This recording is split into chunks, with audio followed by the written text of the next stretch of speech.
All right, I think we're going to go ahead and get started. Um, as folks are coming in,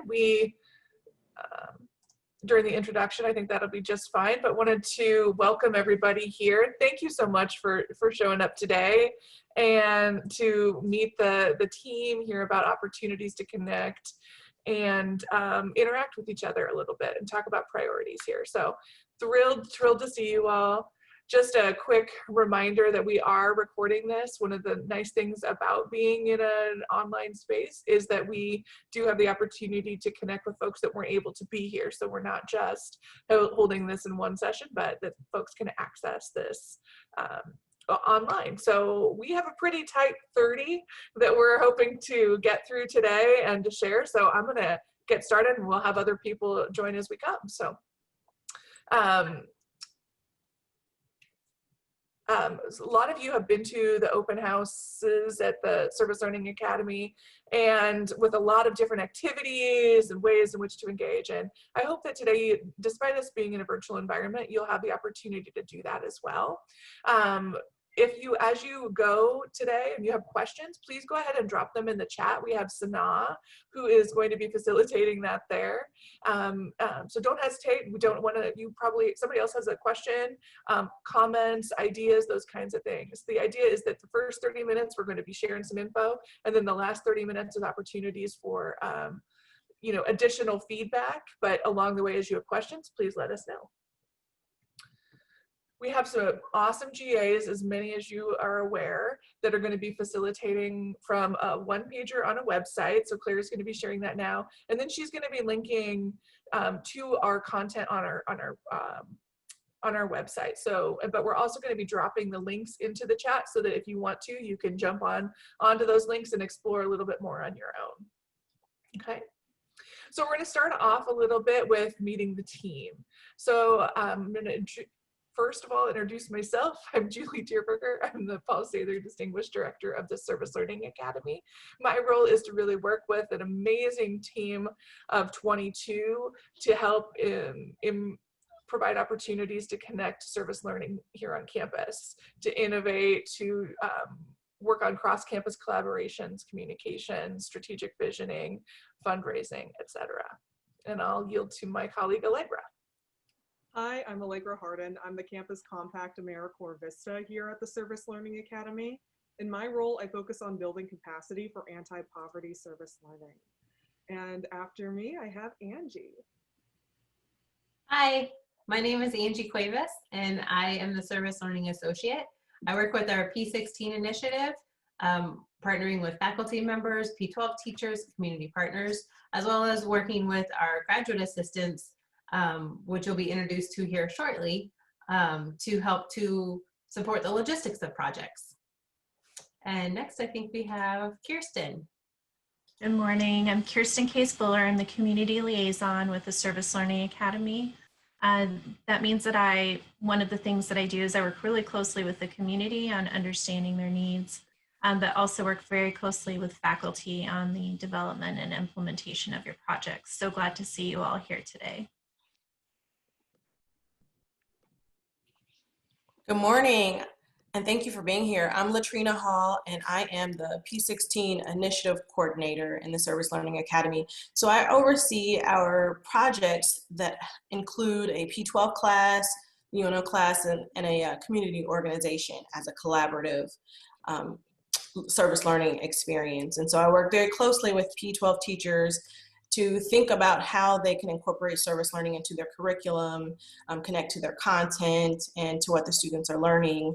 And I also provide project support, partner development, and anything that supports teachers in being able to tear down those four walls and bring their students' learning to life. Good morning, everyone. My name's Madeline Hagar. I use she, her pronouns. I'm the Whites Fellow in the Service Learning Academy, and my main responsibilities are providing logistical support for traditional projects, so UNO course and a community partner. I'm also involved in planning of signature events for the Academy, including Culture Fest and Showcase, and then kind of doing other special projects and initiatives as they come up. Hello, good morning. My name is Iria, and I am the Service Learning Academy Administrative Tech. Letting people in right now. That's an important role. Thank you. Yes. Thank you. Who's next? I think Annie is going to talk a little bit about the graduate students we have in our office. Awesome. So right now, let me just go ahead and, Annie, are you going to screen share? yes, share like our graduate assistant team. Thank you. I just wanted to undo my screen share for you. Thank you. All right, so can you see my screen right now? No. There we go. Yep. So my name is Annie, and let me just go ahead and introduce our graduate assistants in SLA team. So the graduate assistants play an integral role in supporting service learning projects. We represent various academic programs across the campus. We are the liaisons between faculty members and community partners. So right now, our graduate assistants, can you wave or put a thumbs up so folks know who you are? Awesome. So we have 12 GAs in our team. So first is Sana. Sana works on evaluation and assessment part, and the rest of us are providing program support. So we have Ali, Mustafa, Claire, Brianna Bray, Maria, Grace, Katie, Talia, Kelsey, and me, Annie. Good to see you all today. Awesome. Well, we couldn't do any of this work without our graduate assistants as well. So lovely to see everybody. And we wanted, that's one of the main goals that we had today, is just to give you a chance to meet our team so that you know who we can connect, who you can connect with, the areas of expertise that you might be able to think about, what opportunities you have in your classes, so that you know that there's resources connected to those. So I wanted to provide just a little bit of time today to contextualize the Service Learning Academy, where we're coming from, some of our own values, and how we kind of come into this space, and how the lens in which we operate. So as many of you know, because you've been teaching service learning courses for a long time, service learning is a lot about planting seeds. When we teach service learning courses, we're planting seeds in our students. We're building skills and abilities that maybe aren't, that are going to bloom a little bit later. And that's a lot about what we do in the Service Learning Academy. So we're always trying to keep that soil tilled, ready for the garden, ready for that seed to be planted. And our work is ever more important right now. We are living amidst a pandemic, and we're all online doing this work together. And so I think that service learning is an important point of that, an important part that we can create in an online space, this reason for doing this work, this engaging way in which students can connect the content to the community, and provide that another way to engage students in this remote and online space. I also think that as our world continues to struggle with social justice and equity, we need experiential learning experiences to develop these leaders that we know are going to be leading a diverse and inclusive community. And I think the Service Learning Academy is positioned and eager to fill that gap in partnership with all of our faculty, staff, administrators, community partners, and students, to reaffirm that we know our Mavericks are getting the experiences that are going to help lead in these roles. The community partners that we work with and we walk next to trust in our work. And I think that this has taken decades to develop and is the foundation for where real change is possible. So I'm really excited for you to hear about our efforts around diversity, equity, inclusion, and give feedback and opportunities for the future. So before we go into talking a little bit about formally these efforts, I do want to honor the native lands from which we are coming, and share with you some statements that we've developed in partnership with Campus Compact, as well as with the UNO Department of Native American Studies. So just some context for why we deliver land acknowledgement. We do that to acknowledge the historical legacy of colonialism by honoring and paying respect to the land which was taken by conquest, along with the domination of people who inhabited that land and the imposition of white supremacy. We do it to raise greater public consciousness of Native sovereignty and cultural rights as a step toward equitable relationships and reconciliation. As such, we first recognize that we are guests living on lands represented by nations whose sovereignty, governance, and treaty lands existed long before the state of Nebraska. And these nations include the Omaha, Ponca, Santee, Ho-Chunk, or Winnebago, the Lakota, Pawnee, Cheyenne, Arapaho, Mescalli, Odo, Missouri, Iwai, Kaw, Wichita, Kickapoo, and Delaware nations. I know folks might be coming to us from other spaces, but those are the tribes that inhabited this land here in Nebraska. Okay. So I'm going to start then, after we kind of centered where the lens that we are approaching this work, by talking a little bit about the foundations of service learning here at UNO, and Claire is going to take us to our one-pager. So when UNO started teaching service learning courses, we started with traditional service learning courses, which basically are those courses that take a UNO course, connect to a community partner, meet the learning outcomes for both the course and the community partners' opportunities that they've identified. And then there's a project that's developed and students are learning throughout like a semester typically. That is a traditional service learning project, and that's the there are the most service learning courses in a traditional experience. About 10 plus years ago, P16 courses were developed, and those courses take a UNO course, a P12 course, which is preschool through K-12 through 12th grade, in partnership with a community organization. So those courses meet both the higher education and the P12 learning goals while addressing the opportunity identified by the community partner. Those are a little bit more complicated because we're working with schedules and P12 students working collaboratively with UNO students, but are really vibrant and exciting because we have opportunities for mentorship, collaboration with P12 schools, have students think about colleges differently than they have in the past. And most recently, we've added what we call the Maverick Philanthropy Initiative, which is really exciting.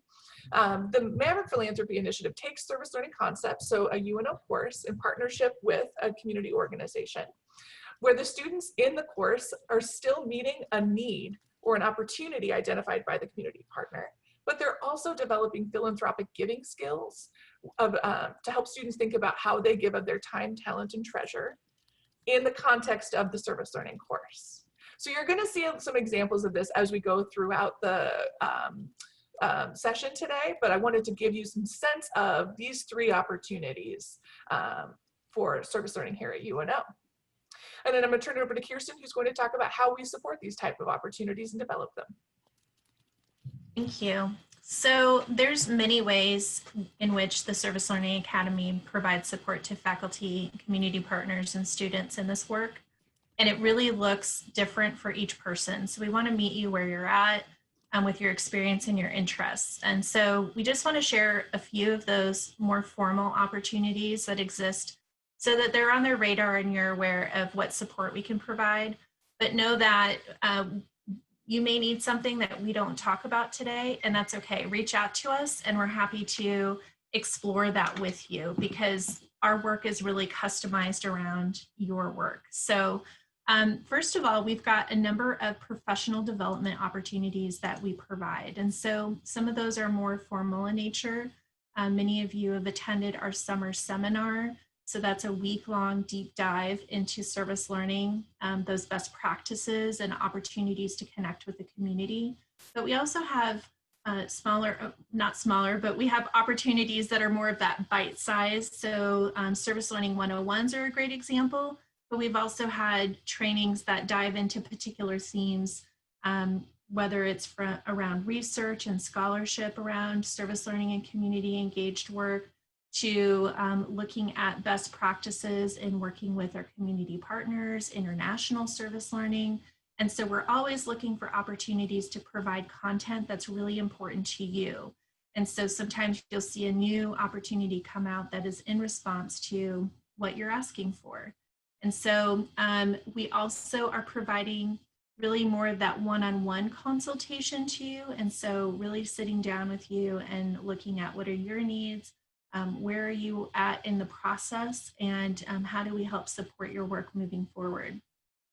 This can include as well as departmental meetings or trainings as well. And so there may be an interest within your unit or your college to dig deeper into some of the themes that are important to really robust, meaningful service learning. And so that's something that we could do, or even coming and just talking about service learning opportunities and how we can better connect with your area. We're really interested in also supporting that partner development. So we don't own your relationship with the community, but we want to help facilitate the connections. We want to help bring you together with meaningful partnerships that are relevant to the content that you're teaching and the type of projects that you want to work with the community on. And so we want to help bring you together with those folks, and also help support the development and implementation of those projects. And so that you've met our team today, so we're all here to wrap around your projects and support them. We have a lot of online resources that you may or may not be familiar with, and I want to make sure that you are aware of them, because obviously we've all made a big pivot to online service learning in the last academic year. And so last spring, we really all had this opportunity to really learn how to do this. And many of the projects did them quite quickly. So how do we pivot and create really meaningful opportunities that are online? And so we've got great examples online of what has already happened, but also resources that are available to you. So I would say that we are collectively together really learning how to do this well. Service learning continues. It's still very strong here at UNO. The commitment is strong, and we're not seeing a major change in faculty wanting to do this work and the creativity that's going into how to still have these meaningful projects in this online space. And so you're seeing some of those resources on the screen now. But also online, we have information about faculty support, conferences that are available that may be of interest to you, as well as publications as you're thinking about your research and scholarship that, again, may be of interest based off of the work that you're doing. And so we, again, are here to just support you where you're at in your journey with service learning here at UNO. And we're really excited to partner with you in that. But I'm going to turn this over to Latrina, and she's going to talk a little bit more about our P16 initiative.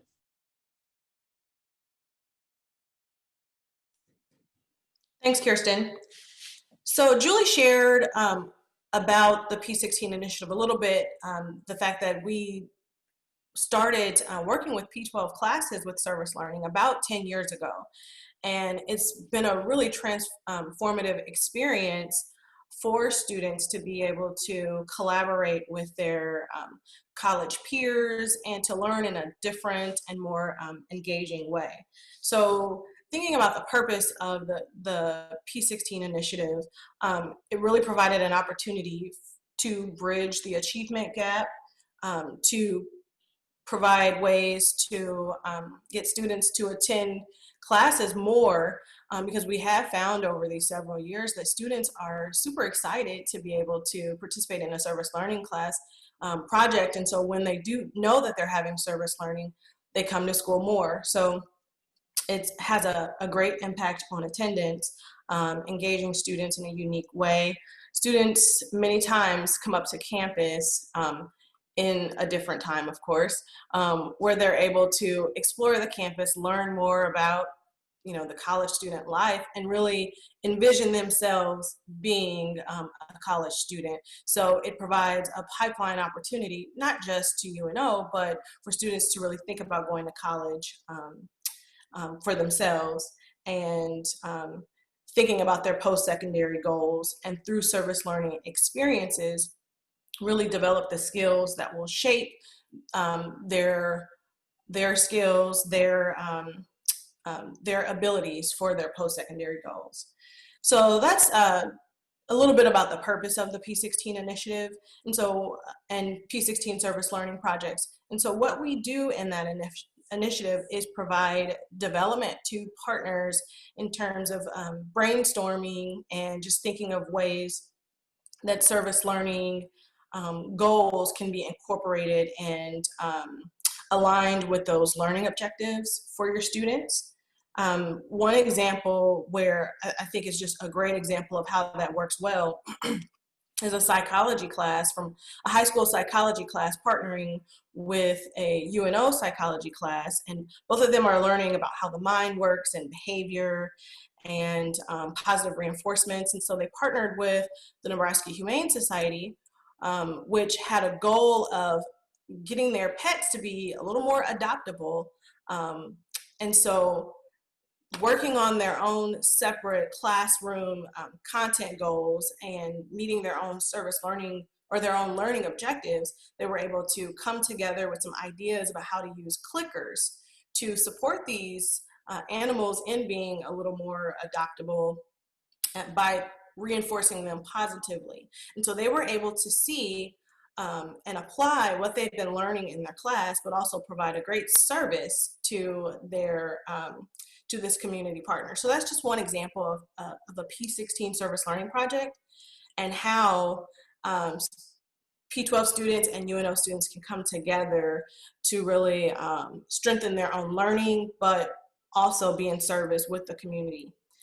So you'll see on the screen, there's different ways that we provide support to faculty who, you know, if you feel like a P16 service learning project really makes sense, we provide these different types of support in order to help you to really think about how you can incorporate that P12 class into your project, providing service learning one-on-ones, graduate assistant support, because we know, Julie mentioned earlier, with the timing of classes, you know, P12 classes not being the same as college classes, we can help you think through how it makes sense for you two to collaborate, for being able to come together right now in this remote and online space, thinking about the technology and the logistics to provide for an easy transition to an online service learning project with a P12 class. And so you'll see on this site, which the links are provided on those handouts that we'll provide you later, there are different ways that we can help you think through that and support you in developing a P16 service learning project. The Service Learning Academy had the opportunity to also go through an academic program review this year. And so we learned a lot from the internal and external folks that came together to help us learn what we needed to be thinking about for the next year. And many of you participated in that. We got feedback from all stakeholders. And one of the things that came out of that was a bit of a redesign in our Faculty Fellows program. So this year we're launching 2 new Faculty Fellows programs that have the opportunity to hopefully increase the bidirectional capacity and connections between the colleges and the big ideas in the Service Learning Academy to increase those community engagement efforts and to serve kind of as peer facilitators to that work. What's important to note is that we can be very flexible and customize those opportunities with each of those either big ideas or the academic colleges. So there are 6 folks that we are working with the deans to identify through nominations in the colleges that would be college-specific folks to help to do this. And then there are 6 folks within the big ideas to help connect to each of those big ideas.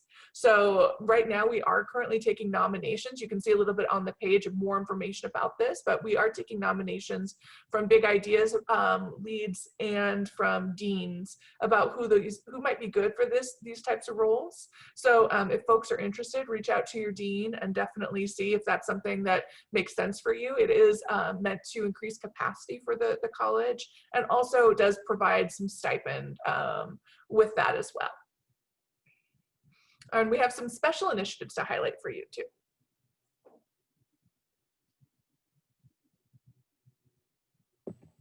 I can pop in. For the Maverick Philanthropy Initiative, I know that Julie mentioned it earlier, but this is, again, a really unique opportunity for students to connect their coursework to philanthropic giving. Something very unique about this is that it's a student-led initiative. So students really get to step into this leadership role and learn about the real-life impacts of giving in their community. So it's really a unique opportunity. They get to discover, vet, and select community organizations to work with. Also, they get to come together and decide how to distribute these funds. So like, again, I said, there's this big leadership role, a lot of critical thinking is involved.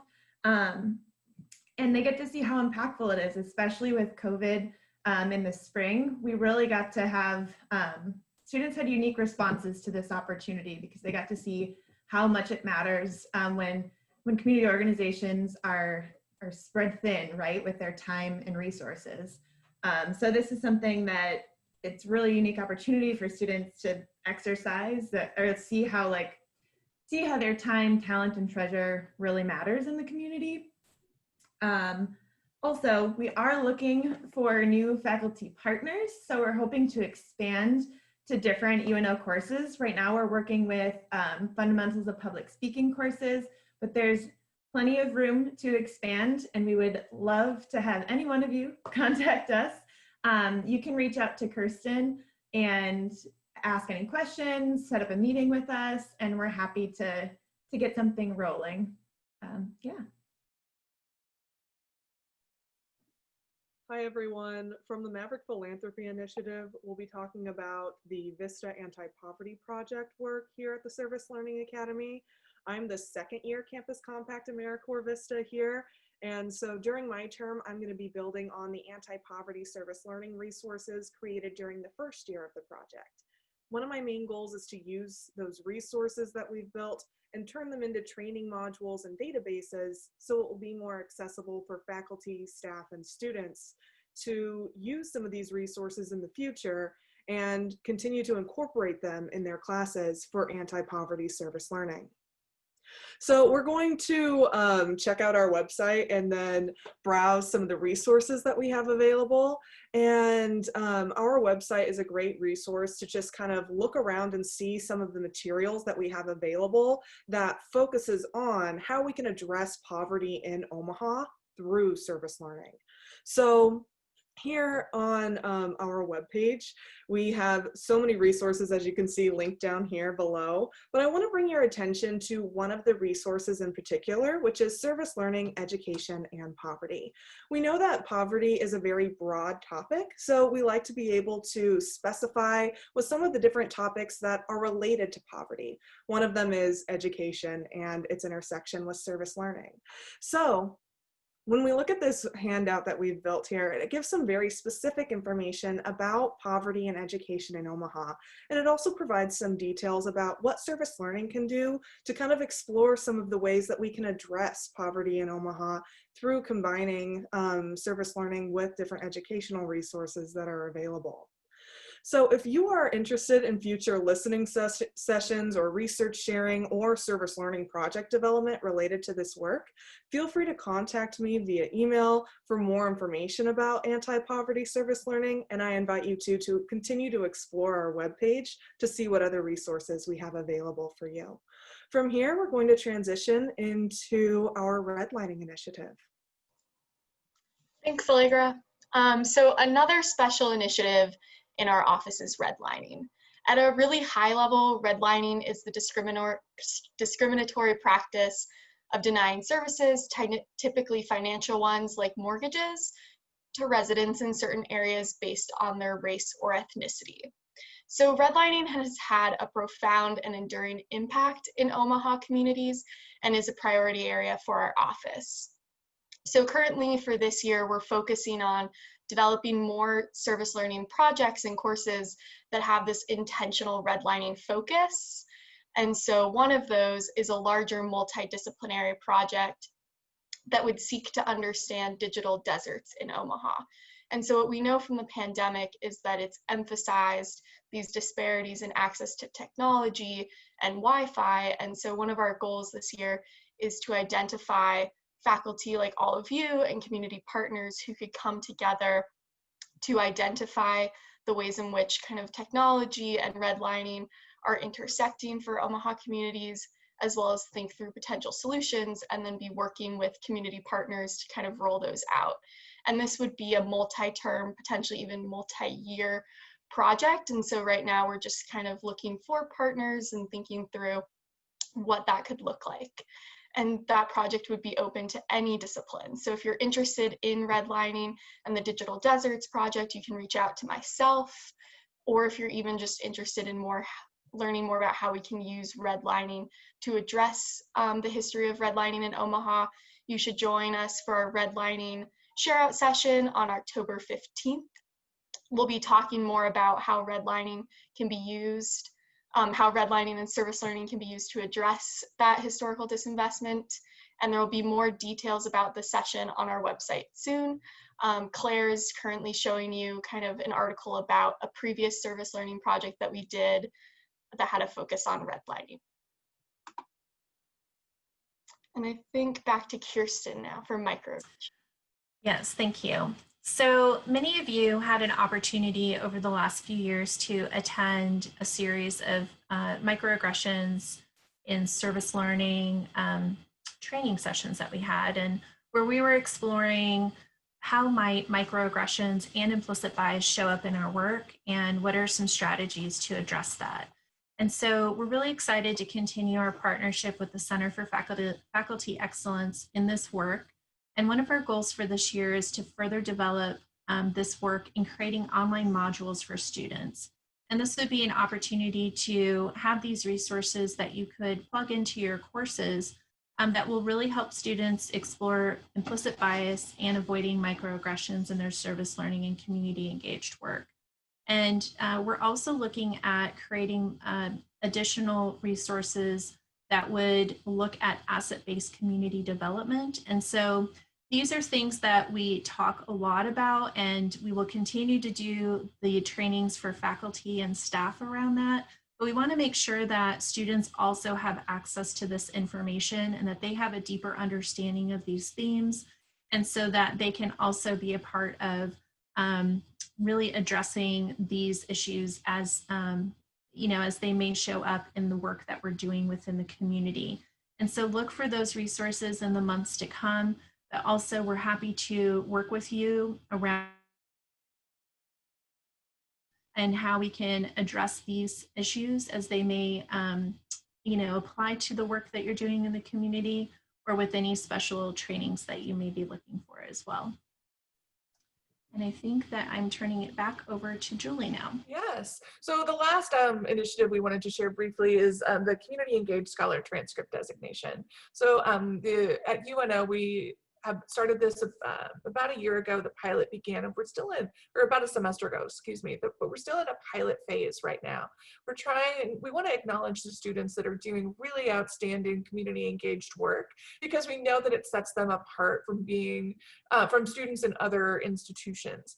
And we want to honor the work that they've done and give them the appropriate credential that acknowledges the work that they have done. So for students to be eligible for this transcript designation, they need to have, as you can see here, they need to complete one community-based learning experience, practicum experience, internship, etc. 2 service learning courses, or up to 6 hours of service learning coursework, 3 of which can come in from another institution, complete 135 hours of volunteer service, and then complete reflections along the way.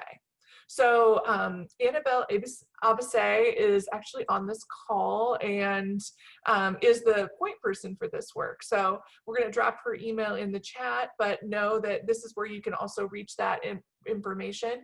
And we really want to make sure that we're pointing students towards this resource equitably and thoughtfully. We thank you all so much for joining us today for our virtual open house. At this time, we'd love to hear from all of you. So we'll be moving into some discussion questions, and you can feel free to answer the questions verbally, or if you want to, type your answers in the chat as well. Either way will be absolutely wonderful. So to kind of begin our discussion, what feedback do you have for us? Is there anything that we missed, or what other interests do you have?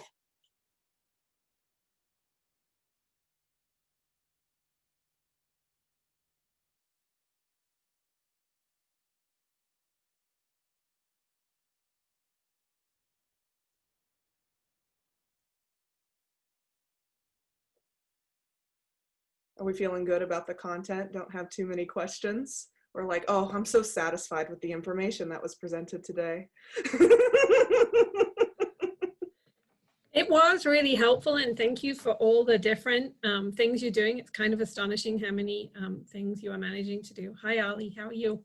And also the philanthropy, I think sounds really appealing. So I was just gonna say I wanna learn more about that because I think that would be a great thing that we could do. So Kirsten, I think I'll be bugging you about that one. So.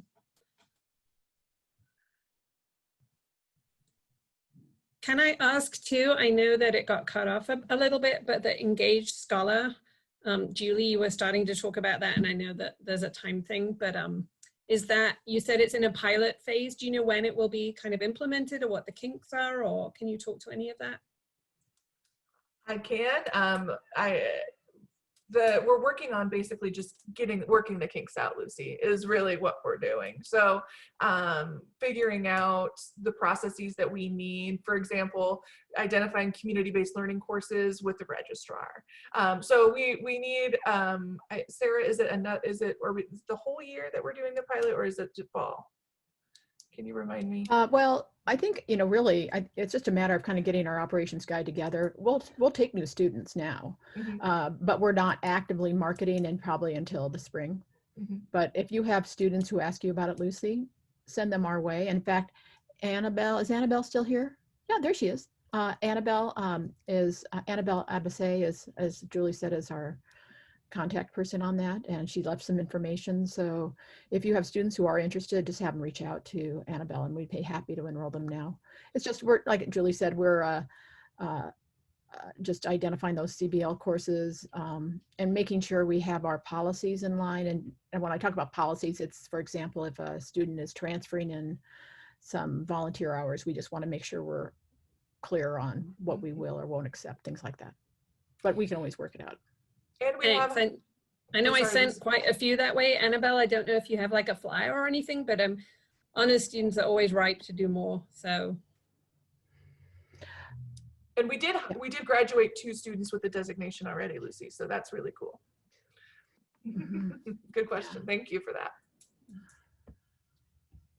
Yeah, I think that was a great question, and it kind of jumps off into our next question that we have for you all, which is, what other questions do you have about faculty fellows, faculty support, or any of our special initiatives that we talked about today?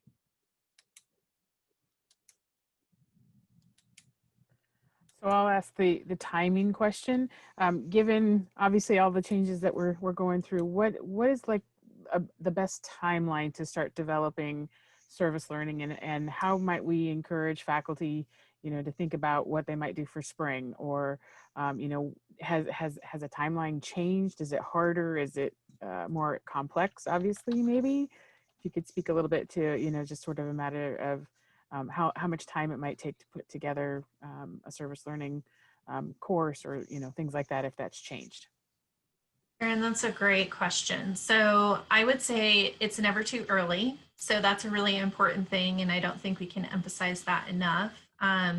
But we are definitely wanting to talk to faculty that are thinking about service learning for spring and beyond. And so we're really fortunate that we've got just amazing faculty that are really on top of things right now, even though we're all juggling a lot of new things at the moment. So I think that it's helping everybody think ahead a little bit more than maybe we have in the past. And so partners are eager and excited to work with us, but we also have to really understand and respect the fact that they're dealing with a lot as well. And so the more time that we have, the easier it is for us to really collaborate with the community and to really think through how to make this a great project.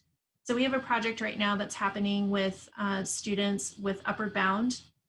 Typically, this would be something that would be happening in person, and they would be working on interview skills and resumes and really preparing for the workforce. And that's something that's really meaningful in person, right? Making those connections, building those relationships, and then being able to do that kind of work.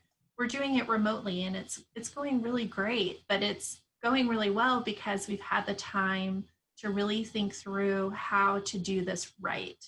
How are we going to meet the Upward Bound students where they're at? How are we going to do this in the most engaging way possible using the technology and tools and resources that we have?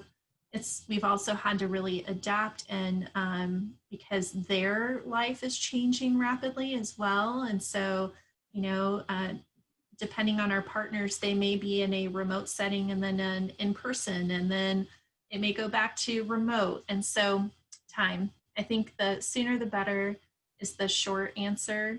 But we're all ready to help folks start planning. So send them our way, please. That was a great question, Karen. Are there any other questions that we have about any of the other topics that we covered today?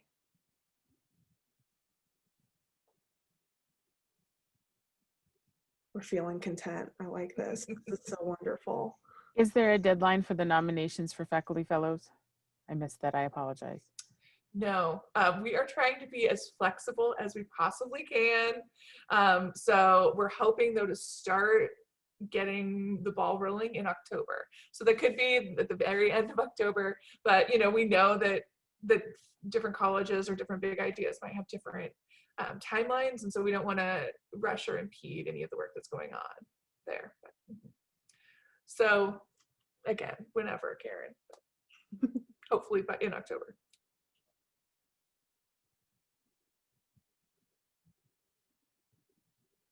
That's wonderful. So if we don't have other questions, and again, feel free to use the chat if you're like, I don't want to speak today. That is completely wonderful. That's okay. So we can just always put things in the chat as well. But another question that we had for you all was, how could you promote service learning within your college or within your department? This could just be kind of like a brainstorming session or just some thoughts that you have on that topic.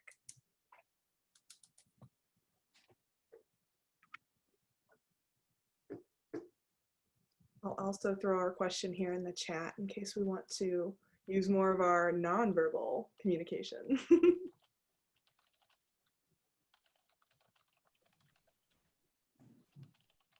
I already do. Julie knows that. And I'm lucky because I get these great faculty who come in and say they want to do it. So I think I'm very bad about noting the course as having a service learning component. I think I'm really bad at that. So I need to be better at that and reviewing it. And I don't know if administratively you can go back retroactively and add the service learning tag onto a course that's being completed with me having missed doing it. You can. Awesome. Then I will make an effort to go back in time and then go, here's all the things I missed. And you can say, thanks. Try and do it ahead of time next time. So we can always go back, Luz, and get that figured out. Sanaa is like, yes, for sure. Thank you, though. We really appreciate our partners. You know, the folks that are on this call do. We have such significant collaborations with, and it means a lot that you're here and that you also help to send that message. And please know that we also want to help send your messages and share how you're connecting. As it's only because you're also awesome. Otherwise, you know, if you weren't fun to play with, we wouldn't do it. So. And a shout out to Angie and Latrina, especially because they pulled through our project through COVID and it finally got done. So, yes. And Ali, who needs a copy of the book, people. So. Thanks, Lucy. It was a beautiful book. It is. Thank you. That's wonderful. Do we have any other ideas or ways that you already incorporate service learning?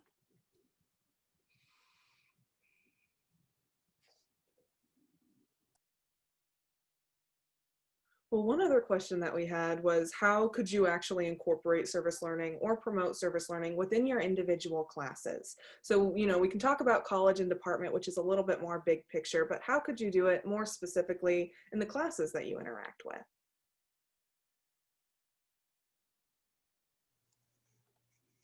Have you created your promo video that faculty could insert into their courses without you necessarily being there?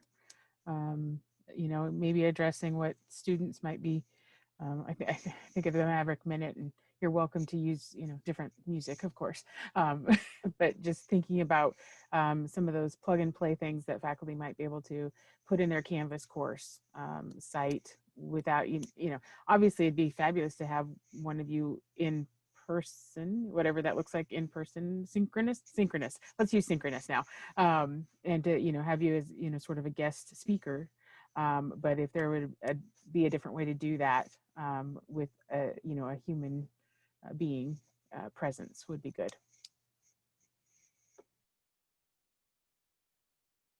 That's great feedback. Thank you so much. Do we have any other thoughts, questions, concerns that we'd like to discuss at this point or share with the group? Kyle said do a commercial Oh, that they could share with their 100 teacher staff meetings. these are fantastic ideas. That's a great one. Our grad students would have a blast with that. See a little twinkle in their eye.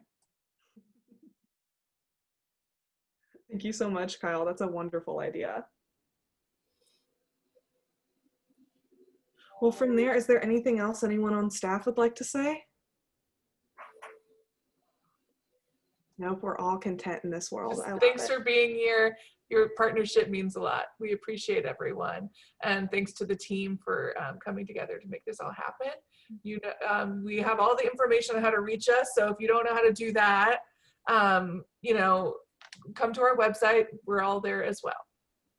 And we will be emailing you out the one-pager with the links so that you have those available to you, as well as a one-pager about the Maverick Philanthropy Initiative to give you a little bit more information. Well, if nothing else, we want to just thank you again so much for joining us today for our virtual open house and spending this time with us. We appreciate all of your support and your interest in service learning here. And we encourage you to check out our website and come and visit us and contact us in the future. Thanks, everyone. Thanks.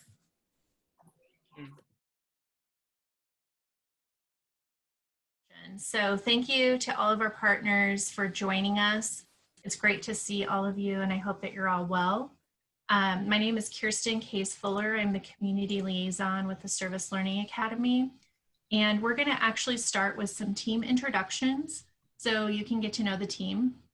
I, as I mentioned, am the community liaison. And so in that role, I work closely with partners like you and with our faculty to help create, develop, and implement service learning projects.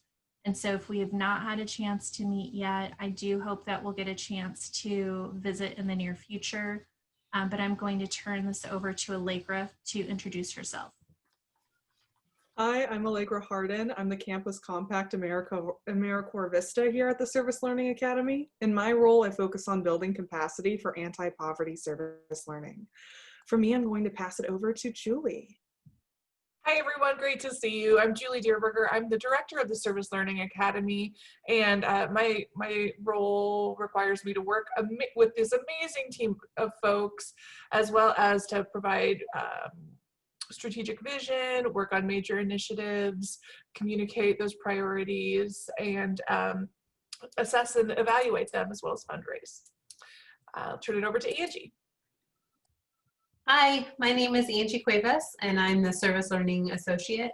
I work with our P16 initiative and have the honor to work with our faculty members, our P12 teachers, our community partners, and our graduate assistants to all come together to create our fabulous service learning projects.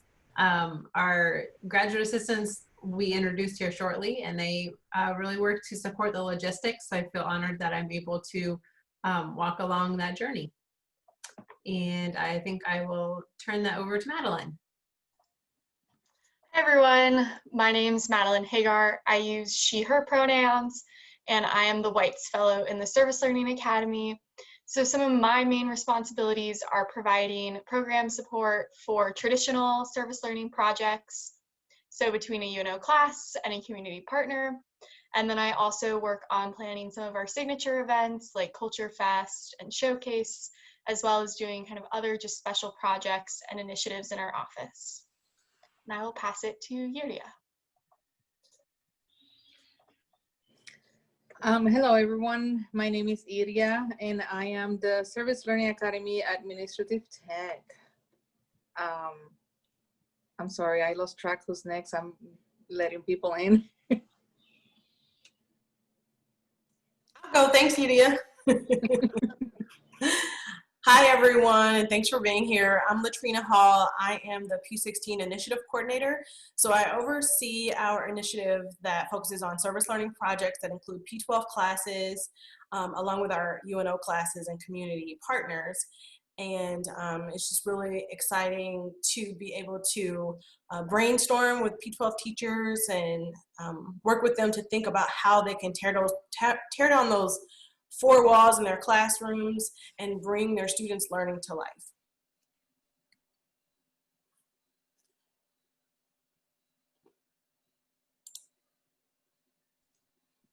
So I think now we're going to have our graduate assistants be introduced. Hello, everyone. The graduate assistants play an integral role in supporting service learning projects. We represent various academic programs across campus. We're the middle person between the faculty members and community partners. I will share my screen with you all. So there's a total of 11 of us. Sanaa is devoted to the data. She does the evaluation and assessment. And then the other 10 of us are program support, which is Ali, Mustafa, myself, Claire, Bree, Maria, Grace, Katie, Talia, Kelsey, and Annie. If all the graduate assistants, could you wave or put a thumbs up so everyone knows who you are? Thank you.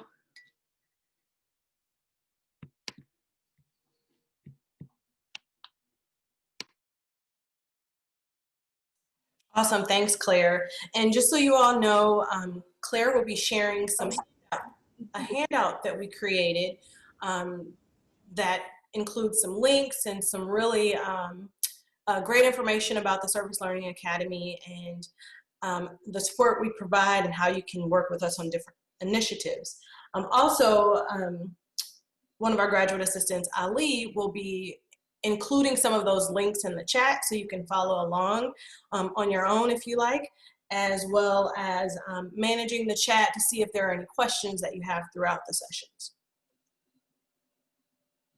So before we get started, I do want to take some time just to provide some context, who we are, why we do what we do, and to help provide a lens for what the open house is going to be about today and what our year really will look like.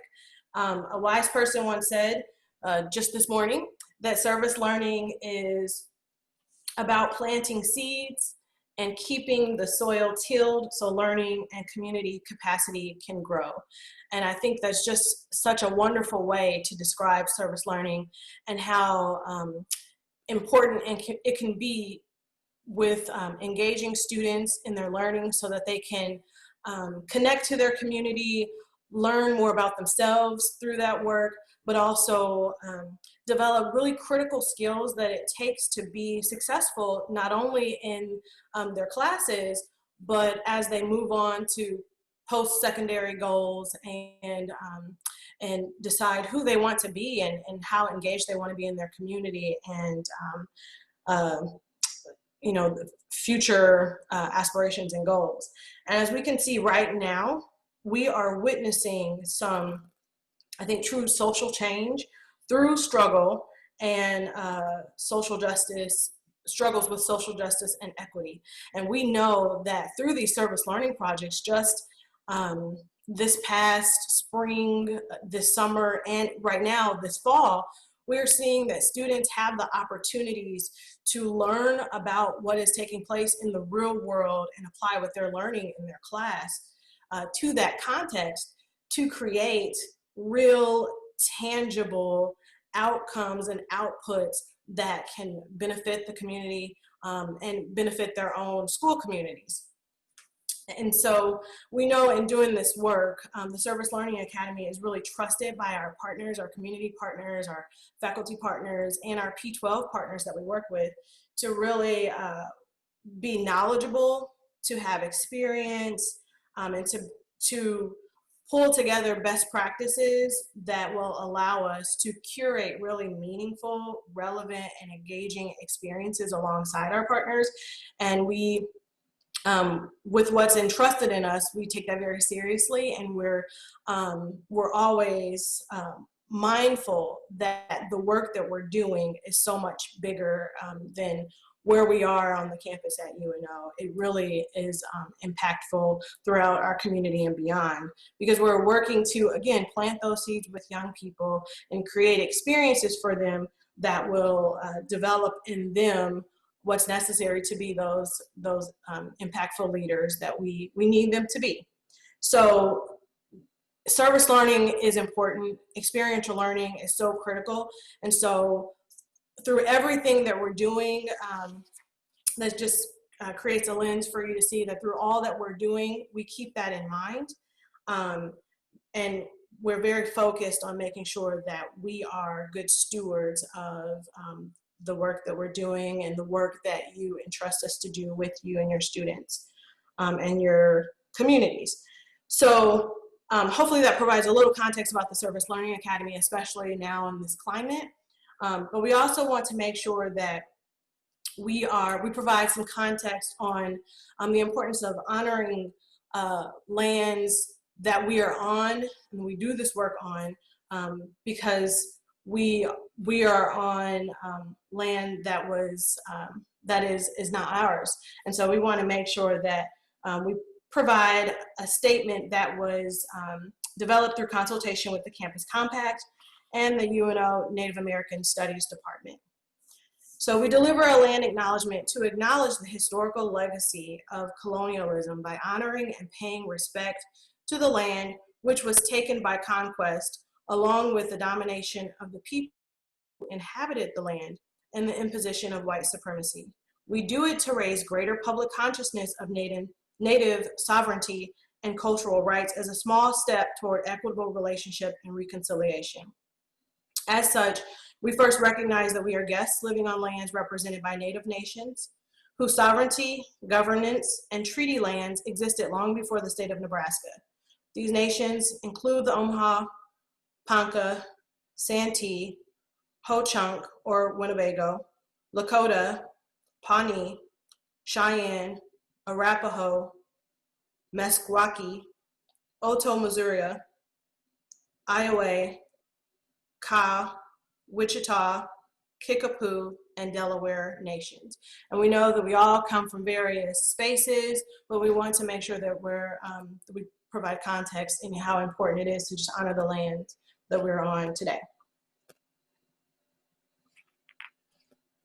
So I want to get us started with this session in really talking about, first of all, thank you everybody for taking the time to be here. Thank you, Latrina, for kicking us off and really helping to set that stage. And so we cannot do the work that we are here to do without you, without our partners in the community. But also we know that how we do this work with you is so important, because the intent of this work is in part to provide this rich learning experience, these hands-on experiences for students, but also we want to engage with the community in a meaningful way that's led by you, where you are helping us to identify where our time and resources are best used. And so we want to make sure that you have a clear understanding of ways that we can partner with you and support the work that you're doing. But please know that this is not an all-inclusive list. So we want to meet you where you're at. And regardless of if you've been a partner with the Academy for years, which many of you on this call today have been, or maybe you're a new partner and you're just checking this out to see, is this a space that works for you and makes sense? So I'm going to walk you through some of the support services that we have in place, but know again that this is not all inclusive. Also, there's this one pager that you'll see here on the screen. We will be linking to some website links that are on here, but we'll make this available to you after the session as well so that you have access to the same information. So as we're working with the community, we really need to start with identifying what your needs are. What are the gaps that you're seeing? And so that could be in direct service, indirect service, capacity building, advocacy, and also in the philanthropic space. And so our role is to really listen to you and to the community to hear what is going on, what are challenges that you're facing, and where those gaps may exist. We're here to serve as a liaison to campus and faculty. And so we're here to help make those connections for you so that you can connect with the right faculty that will best meet the needs that you have at this time. And that's something that once we've been able to identify that, then we will all come together in the development and the planning of the projects and also in the execution. And so you've met our team and we've got this amazing group of folks that are very talented and passionate about this work. And so we're there to help carry some of that extra burden that comes with service learning. As a former partner of service learning work with UNO, I know that it does take extra time. So there is this ask of our partners. And so we want to try to carry as much of that as we can in dealing with logistics, making sure that we are handling maybe supplies that need to be acquired. So that's not a burden on the organization. So whatever that might look like for your project, that's what we're here to do, is to support that.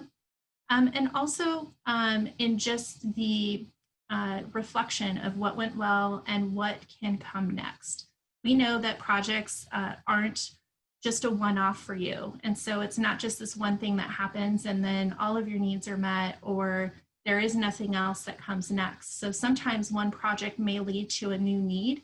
And so we want to help you navigate that across service learning as we look at the entire campus. Our work is happening in all 6 colleges in undergrad and graduate studies. And so we're here to help navigate that with you.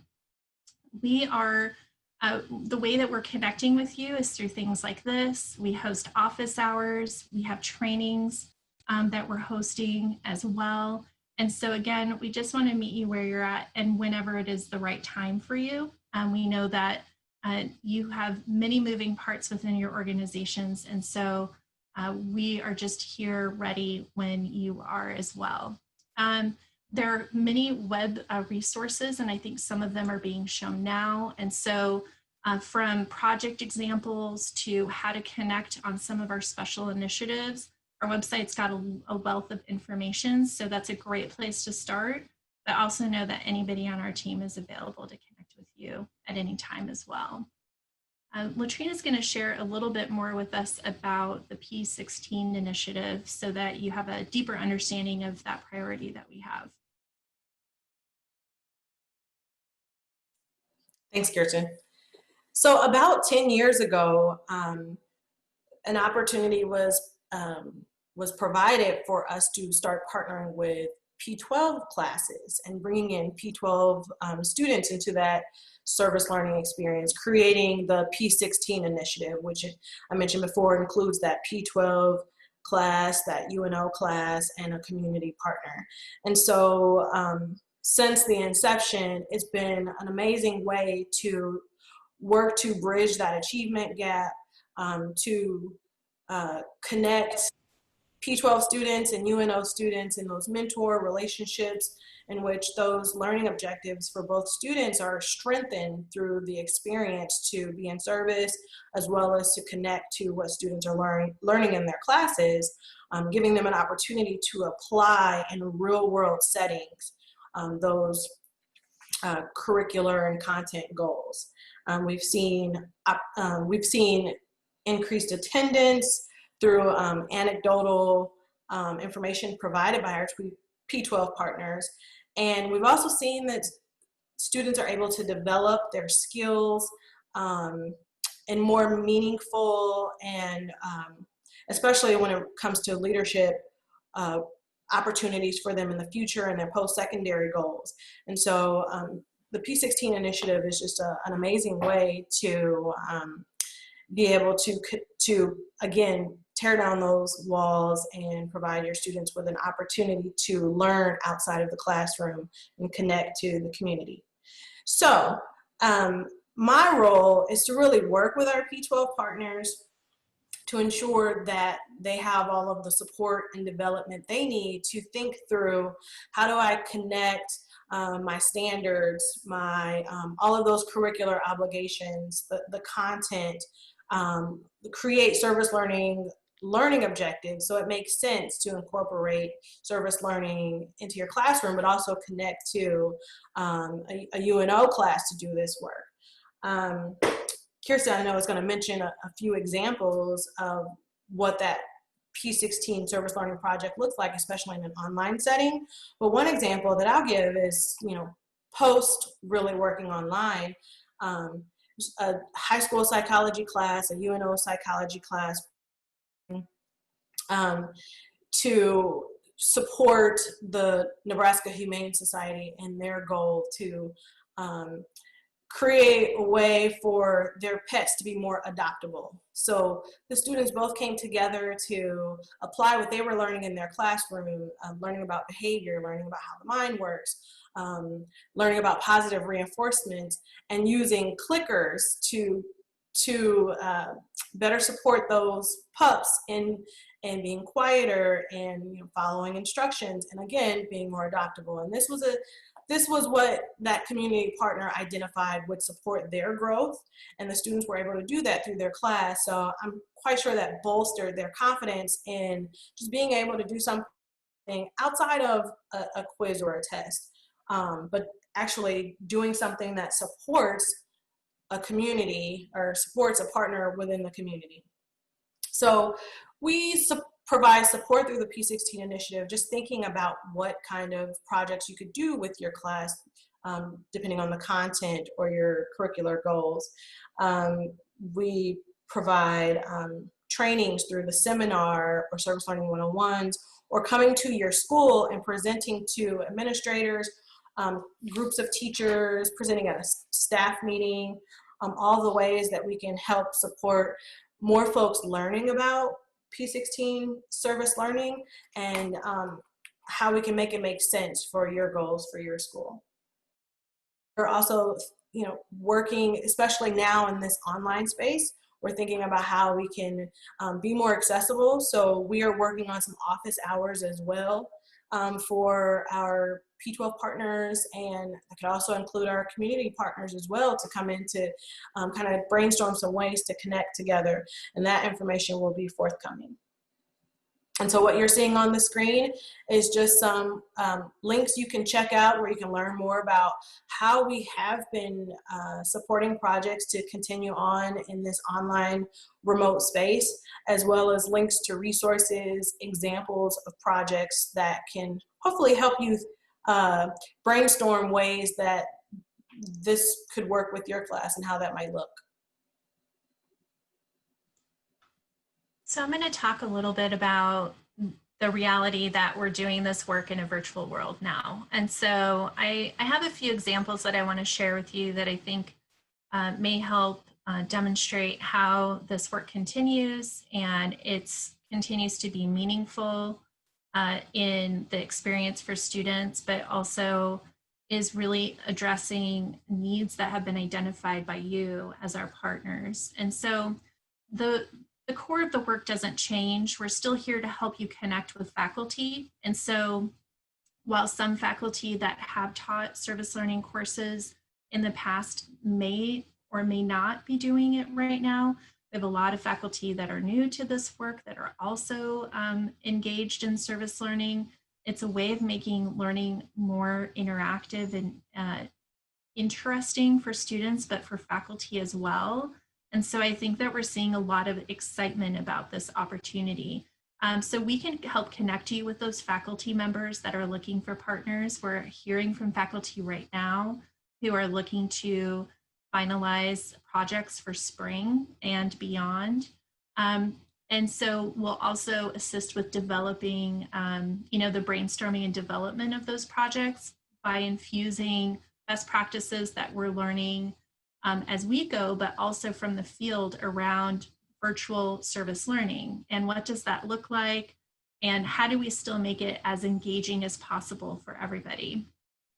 So we're using technology a lot and in new and creative ways, but we're finding that it's still allowing us to create these amazing connections for students and community that we have seen in person as well. And so we've been thrilled with those results, and we're just here to help you navigate that. So again, I mentioned earlier that extra weight of that you could feel in doing this work. We want to help carry that. So if students are going to be working on podcasts or videos or content or policy, we're there to help bridge the gap between maybe skills that they have and technologies that will be used to help bring those projects to life.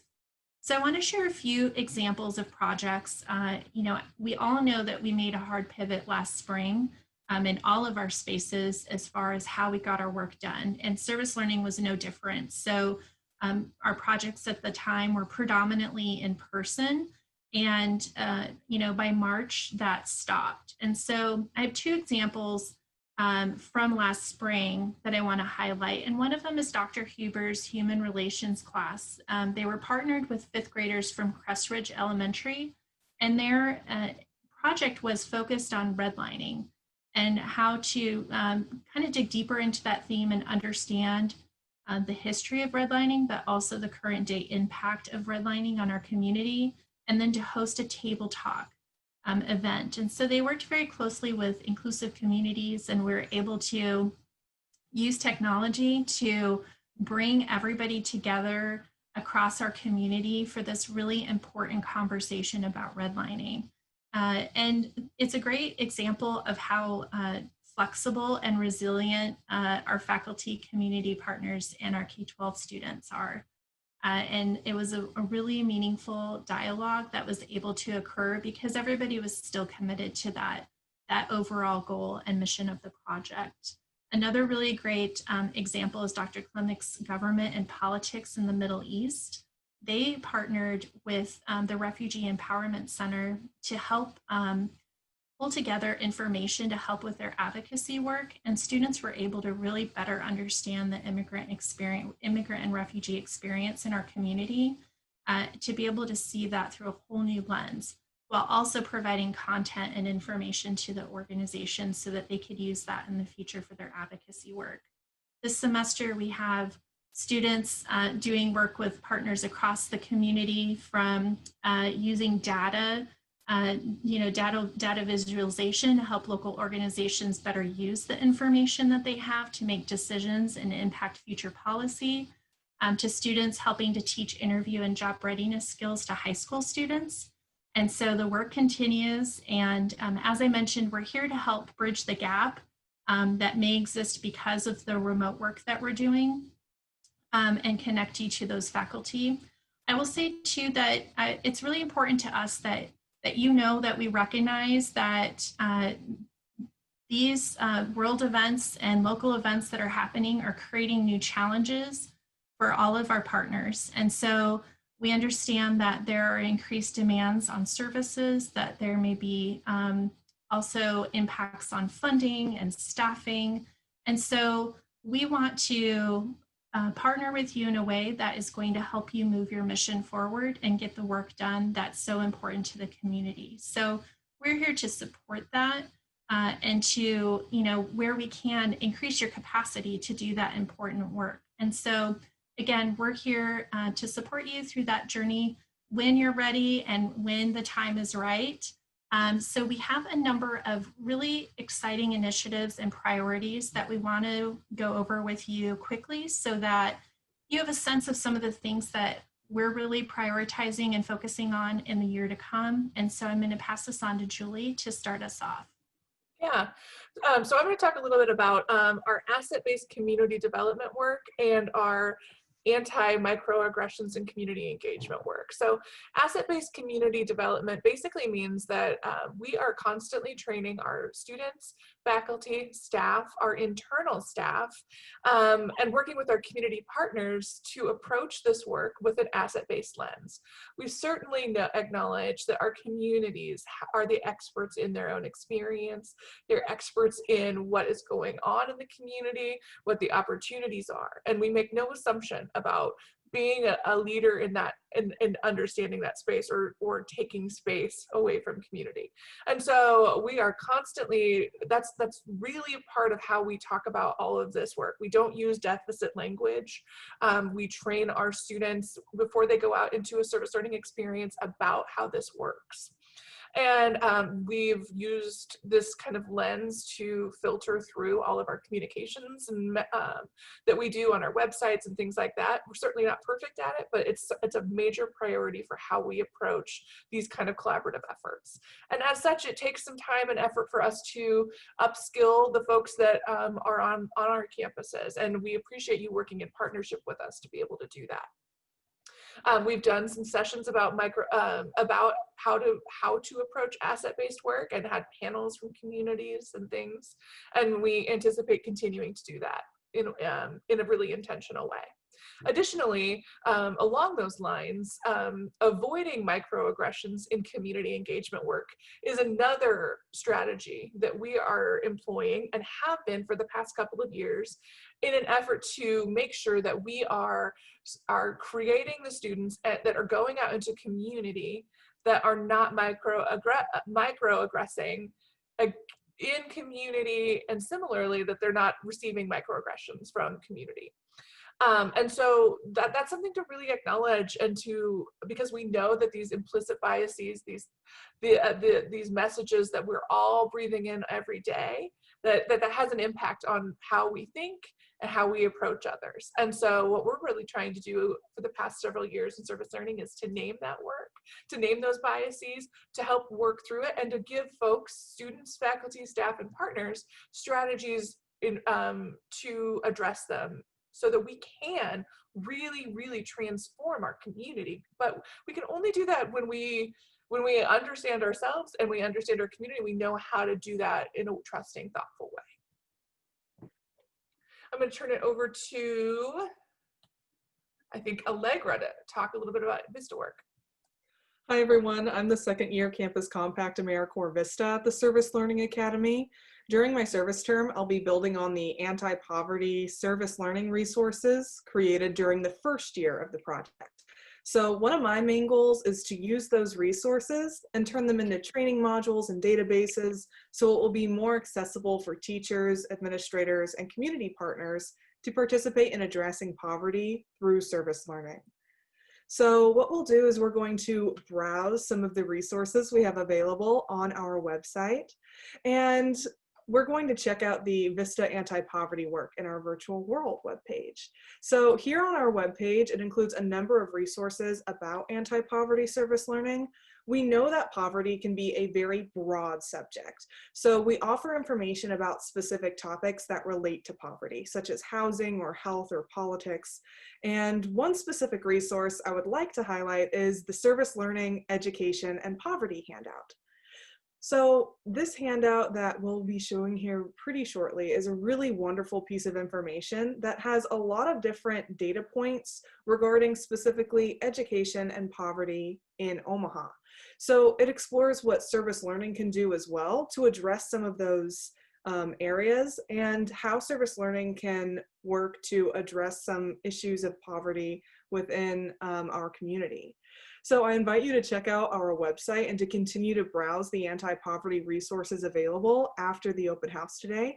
And if you're interested in future listening sessions, research sharing, or service learning project development related to this work, feel free to contact me via email for more information. From here, we're going to transition to Grace to talk about the Maverick Philanthropy Initiative. Hi, everyone. So you've heard a lot about great opportunities so far, so I have another one for you.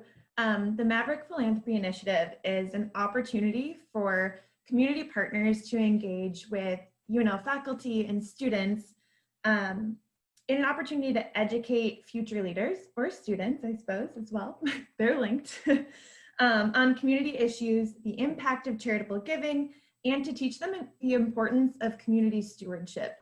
So what that also looks like for community partners is, well, students are able to be connected to this real world philanthropic effort, and it brings organizations a fresh perspective on your work, but also it links you to student resources, and students have time to share, talent to give, and treasure within this class, as each course section is granted a $1,000 grant to distribute into the community.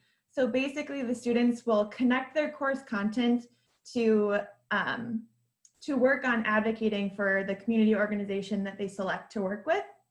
And then students together, whatever their advocacy technique is with their course content, they will work together to decide how to distribute those funds into the community. So it's a really unique opportunity where students get to have this real world experience of charitable giving, where they get to be the leaders behind that.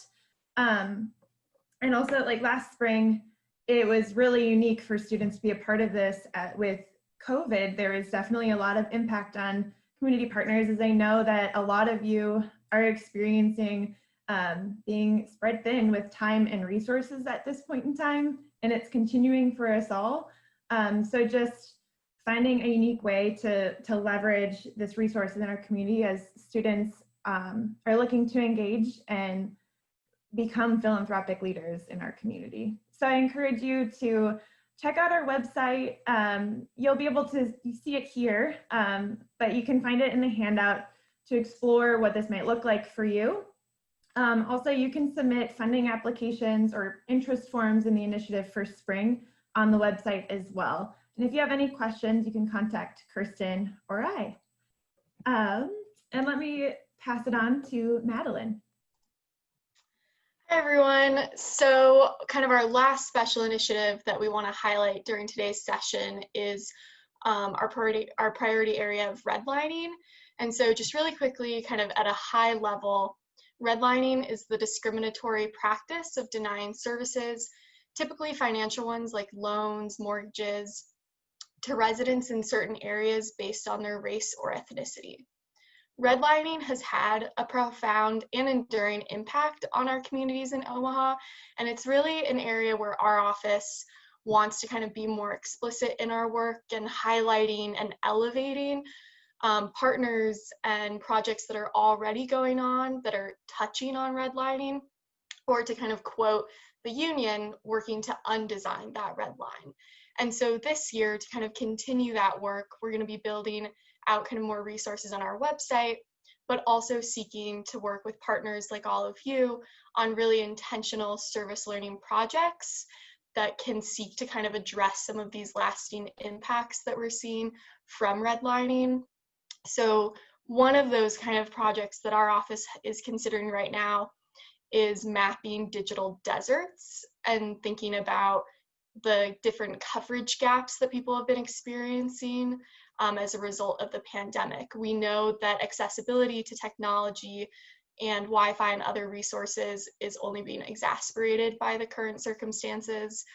And we see that as a way it's kind of intersecting and interacting with already lasting effects of redlining. And so we're looking for partners both on campus, P12, in the community, to kind of work with us on potential projects that could work on those coverage gaps. But beyond that, we're really just looking to create partnerships with all of you and to create projects that would just address kind of redlining in general as just another tool in our toolbox as we work to kind of erase and heal some of those injustices in our community. So you can visit our website to see some examples of redlining projects that have happened in the past. Kirsten, I think, was talking about one earlier with Dr. Huber's class. And then we'll be having a redlining share out session on October 15th. The date is still being, or the time is still being set, but there will be more information on our website soon. That session will be a place where we can talk more about how service learning can be a tool in addressing some of these effects of redlining. Thank you. Okay, so I do believe to kind of finish our session out for the last 20 or so minutes, just to foster a little Q&A. So you will notice every question will go into the chat, and please feel free to go away from these two if you have questions that we did not include. But to kind of kick it off, what's your feedback? What questions do you have about online service learning, partner support, or special initiatives?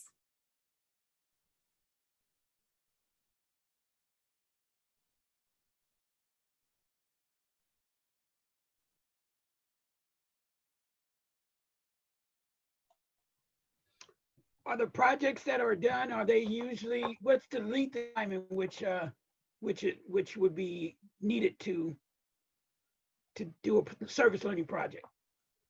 So are you asking about how far in advance we'd like to plan for those projects? Plan, and then once we plan, is it a semester, if we're doing something with the school?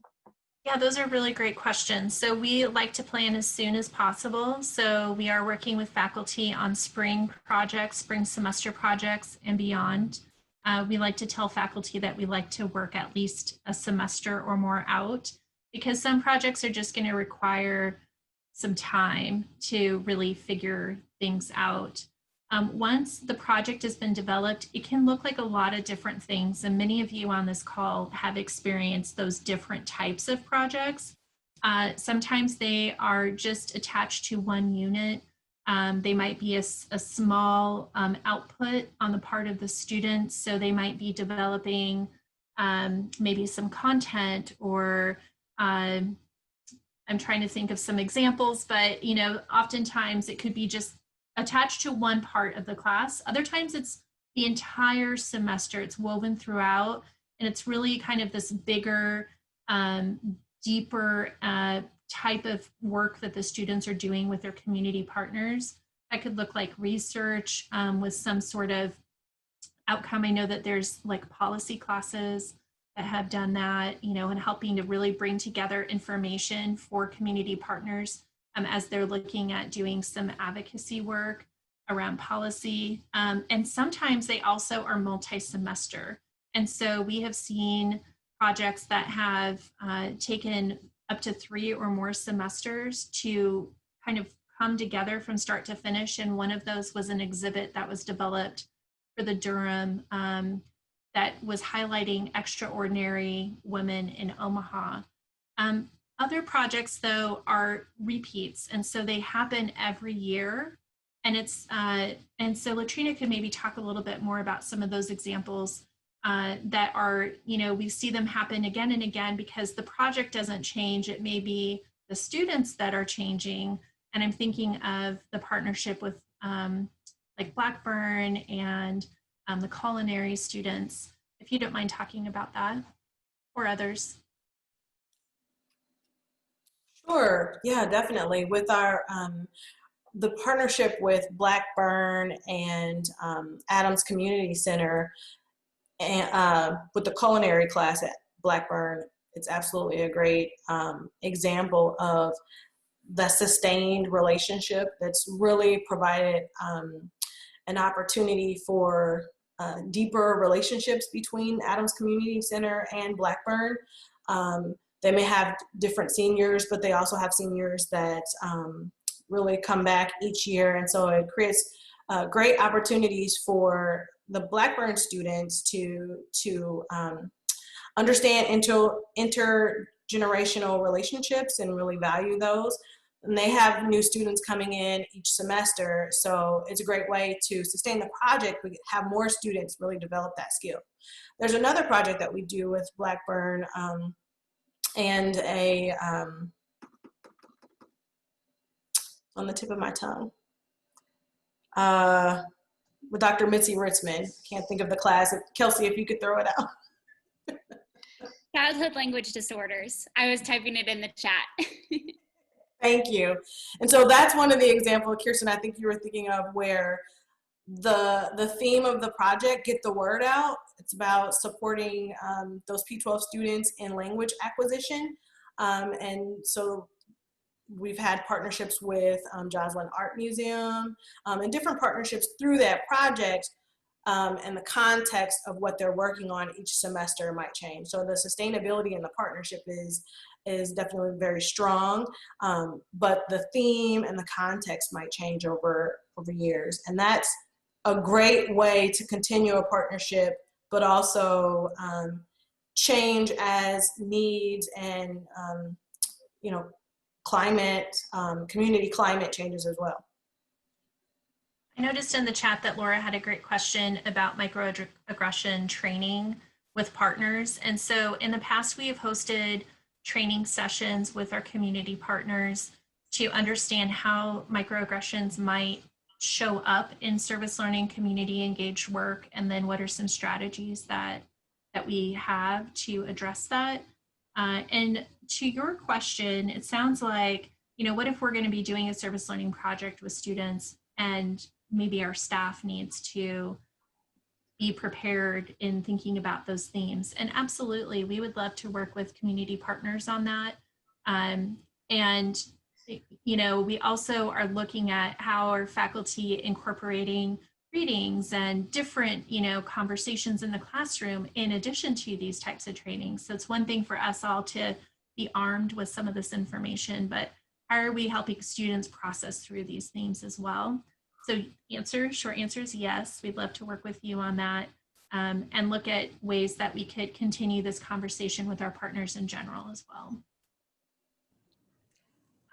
This is Carolina Padilla with the Intercultural Senior Center, and I have a question about projects. Since, a lot of things have changed, especially now when with us organizations don't have students on site,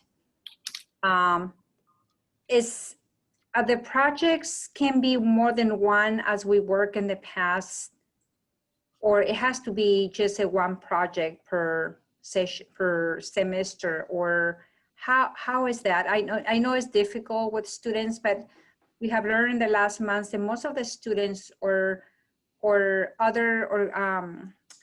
been working with a lot of the medical institutions where the students are open to come and do something, but there are others to complete or not.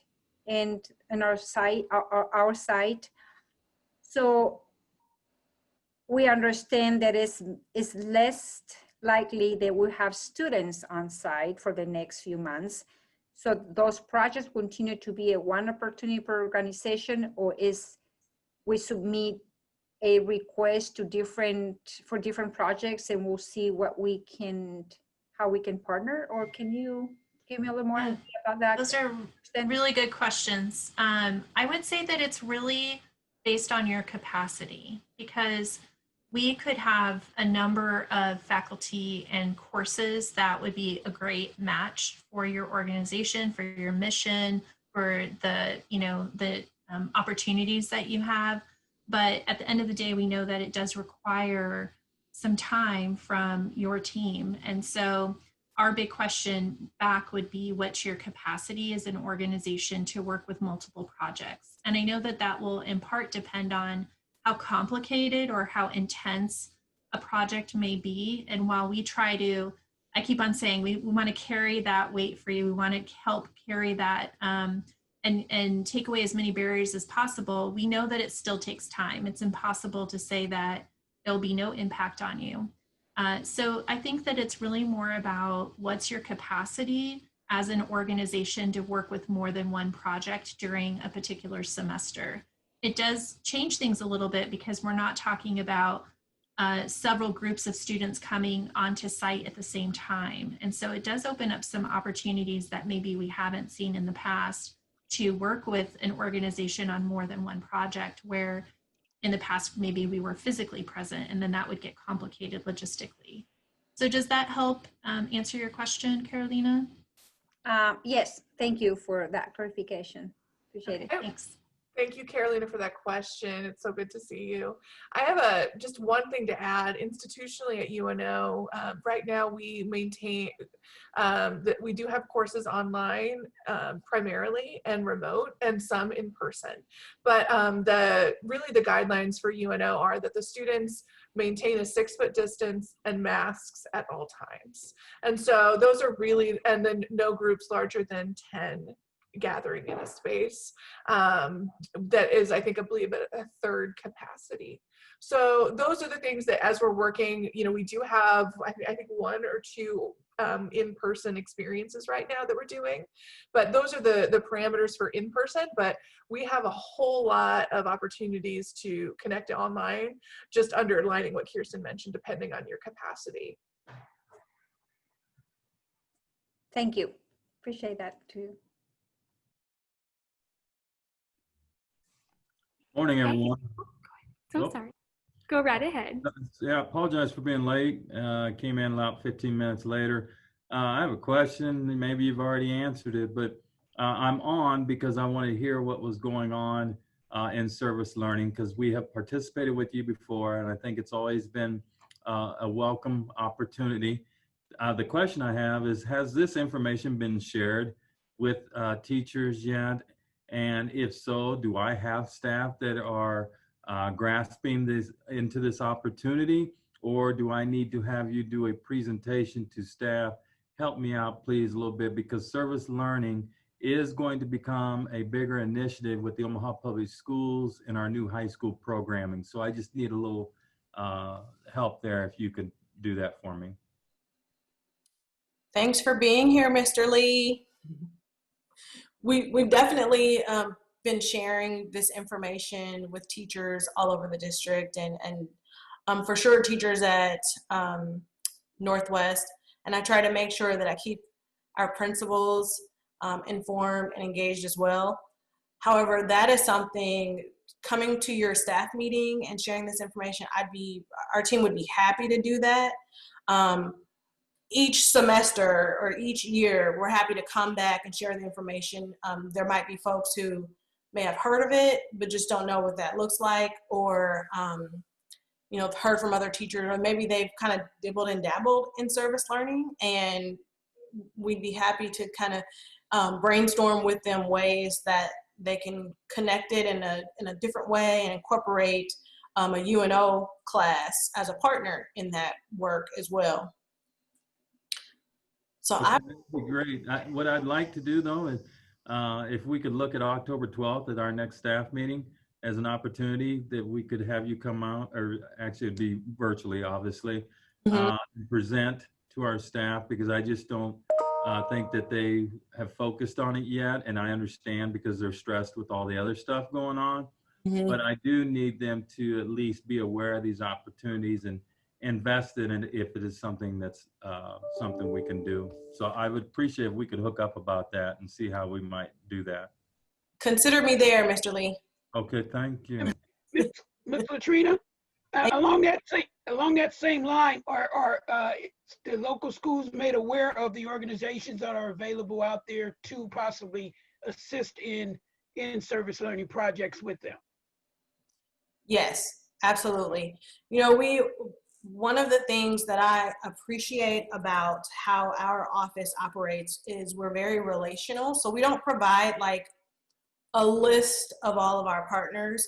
We want to have conversations and learn from P12 teachers and our faculty what their ideas are. And we think about the partners that we've been, the community organizations we've been talking to, and so that we can share specifically some of the initiatives you're working on, or some of the work that you're excited to connect to their project. So I know we've talked to you before, Eric, about some of your initiatives, but we can certainly get together to kind of refresh that conversation and learn more about what you're doing now, especially in an online space. Mr. Ewing, I think that's such a cool idea. If you have ideas on how you think we can, do that, or, we can collaborate and partner on something, we are all ears, because I think this, the work that Allegra is doing to think about poverty and access resources for organizations that are serving those schools is really cool. But you probably have ideas that we haven't even thought about. So let them rip. Yeah. Well, and that's good, because the fact that we've been able to since the pandemic. I mean, we've reached schools throughout the U.S. And the interesting thing is, we've reached more schools outside of the city and outside of the state than we've met locally. I mean, we've reached as far as Hawaii and Alaska on the West Coast, and as far as Florida and Rhode Island on the East Coast. So we're up to about 23 states that we've interacted with youth, you know, K through 12 so far this year. So we're here and available. Everybody heard that on the call too, right?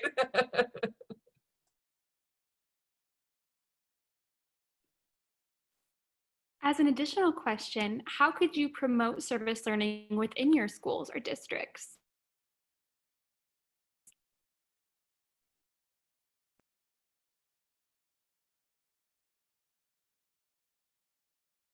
Was that directed at me or was that directed at? It can certainly be to everyone, but if you would like to answer it, I can spotlight it to you as well. Well, no, repeat the question, please. Yes, no problem. How could you promote service learning within your schools or districts? Yeah, that's probably a better question for them because I've been trying to do it my best, and I appreciate some additional ideas as well. Absolutely. Katie, this is Kim from Y Arts, and this idea, what I'm thinking, because we work a lot in the schools, but we're partnering with the schools who are partnering with an after-school agency who could then link us up with another initiative. This could be a real wagon wheel of collaboration for service learning. So we could, Eric and Y Arts could collaborate with service learning to bring programming on redlining into a 5th grade after-school program.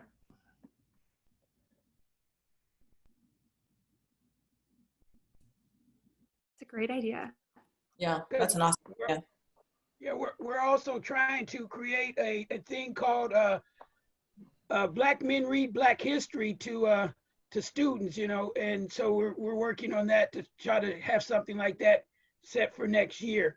And they read hit books, you know, age appropriate as it relates to Black history to students. And if it's not Black history, it's books that have been written by Black authors.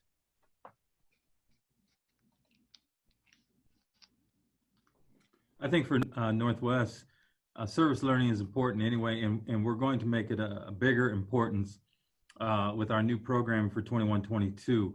Actually, it'll be a point where we have somebody who actually oversees it for our building. So my goal is to make those connections, to get you guys connected so that we can start making that push in January, especially as we prepare and go in for scheduling for the 21-22 school year. It is going to be actually district-wide, I believe, for service learning and project-based learning to take another step forward in our school district and attach to what does a OPS graduate look like. And so it's going to probably become very valuable across our district. But right now, I'm only speaking for Northwest, and I already believe in the value of it. We've had participation in it. We need more. And so the goal is to do that presentation. The goal is to continue to forward emails that you send to me. I forward them to staff, encourage them to get involved, to take a look at it, to learn more about it. And then I am going to put our college and career readiness person in charge of service learning in our building. So we're excited about the direction we're about to go.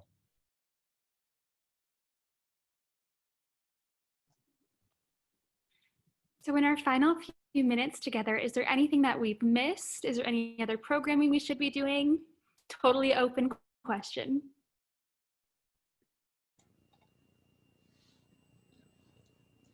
Are we in the final few minutes? Oh my Yes, goodness. we are, if you can believe it. Yeah, well, in this Zoom world, I'm booked at 12:30, but I'm faculty member. My name is Lynn Holly, and I've worked with service learning since about 2005, and I cannot depart this wonderful session without thanking you all for sharing what you shared today, but also to just once more express my deep appreciation for being in a university that has a service learning academy with wonderful leadership and always has wonderful students. And it's like, I don't know, I can't imagine life without it. It's such a wonderful resource to have. So I'm so glad to be sharing it with you, and I congratulate them on finding this new format, because the old, except for the hugs and the swag, I mean, the old format was great, but it's impossible now. So this is great too. Thank you all so much, and be safe, be well, ever onward. Right? Thanks, Dr. Holly.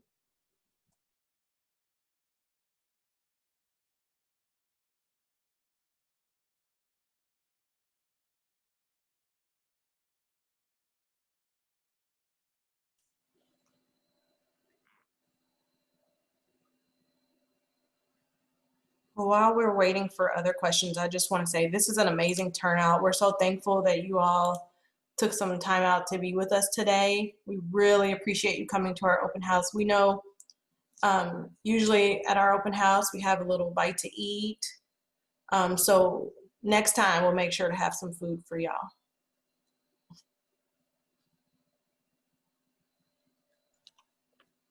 I know Kim was asking next steps in the chat, and so we are going to be sharing the one sheet that we shared on the screen with you today. It has multiple links in it to information that we discussed. Also, you'll be able to connect with our team. So if you have projects or opportunities that you want to discuss, we can start setting up those meetings with you right away. But know if right now is not the right time and later something comes to mind, we're happy to connect at any time. So that information will be coming out to you soon.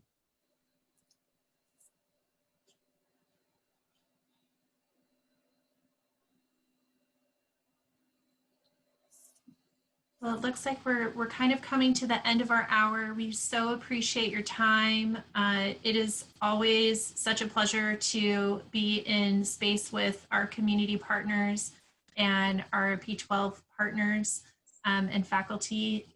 We can't do this work without you. So thank you for the energy that you put into this work, your commitment to this type of learning opportunities for our students.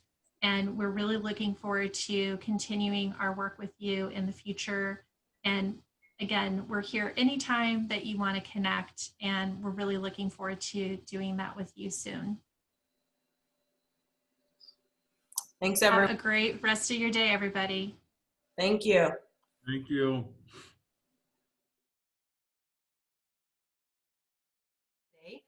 We are excited to share with you more information about our about the Service Learning Academy. Today we're sharing some information with our students so that they are able to learn a little more about the Service Learning Academy, the classes that we offer at UNO, and some of our initiatives that are happening today. We have Sanaa who will be sharing screen in a little bit, but I just want to go through and have our full-time staff introduce ourselves. So I'll go ahead and start. My name is Angie Cuevas, and I am the Service Learning Associate.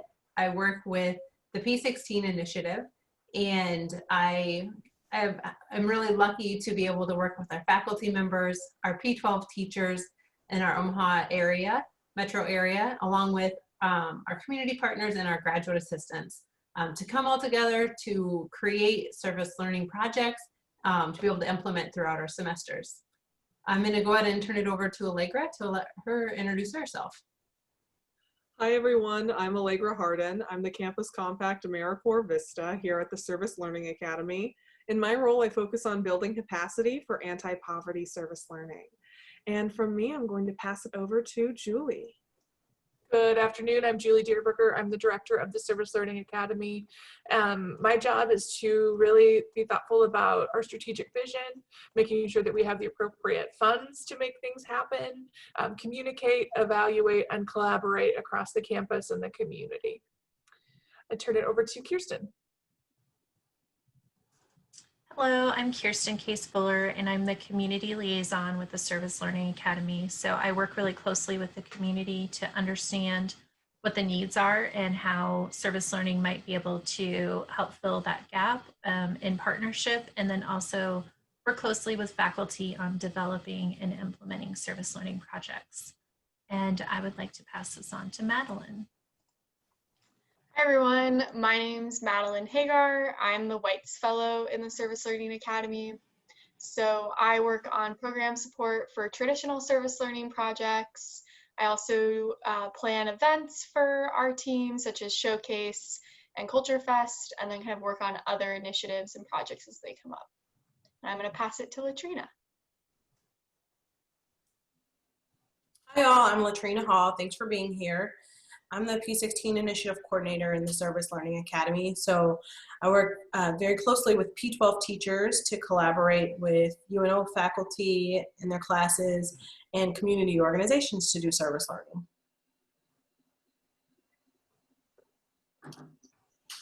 And I think Yuriya.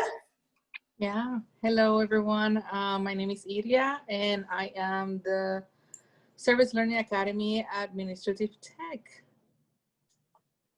And we have Mustafa, who's going to share his screen and introduce our graduate assistants.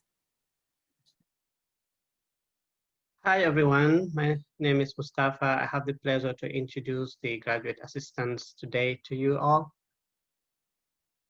Before I share my screen, I just want to say this. The graduate assistants play an integral role in supporting service learning projects.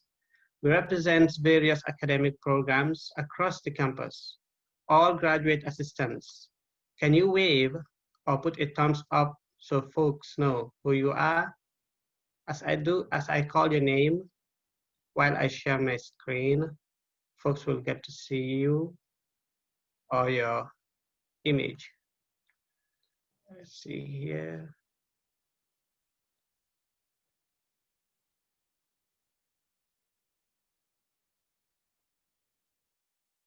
Sorry guys, just trying to share my screen.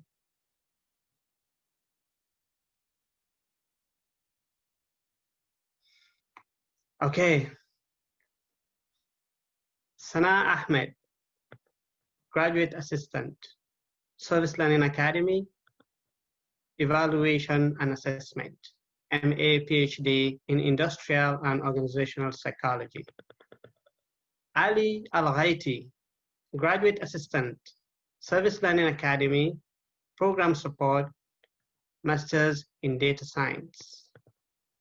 Mustafa Bari, that's myself, graduate assistant, Service Learning Academy, Program Support, Masters in Social Work, and Masters in Public Health. Clara Fisher, graduate assistant, Service Learning Academy, Program Support, Masters in Business Administration. Brianna Fool, graduate assistant, Service Learning Academy, Program Support, Masters in Public Administration. Maria Jimenez, graduate assistant, Service Learning Academy, Program Support, Educational Specialist in School Psychology. Grace Nelson, graduate assistant, Service Learning Academy, Program Support, Masters in Social Work. Katie Pankening, graduate assistant, Service Learning Academy, Program Support, Masters in Social Work. Talia Smith, graduate assistant, Service Learning Academy, Program Support, Masters in Urban Studies. Kelsey Wagner, graduate assistant, Service Learning Academy, Program Support, Masters in Speech Language Pathology. And finally, Annie Zhu, graduate assistant, Service Learning Academy, Program Support, Masters in Business Administration in Business Analytics.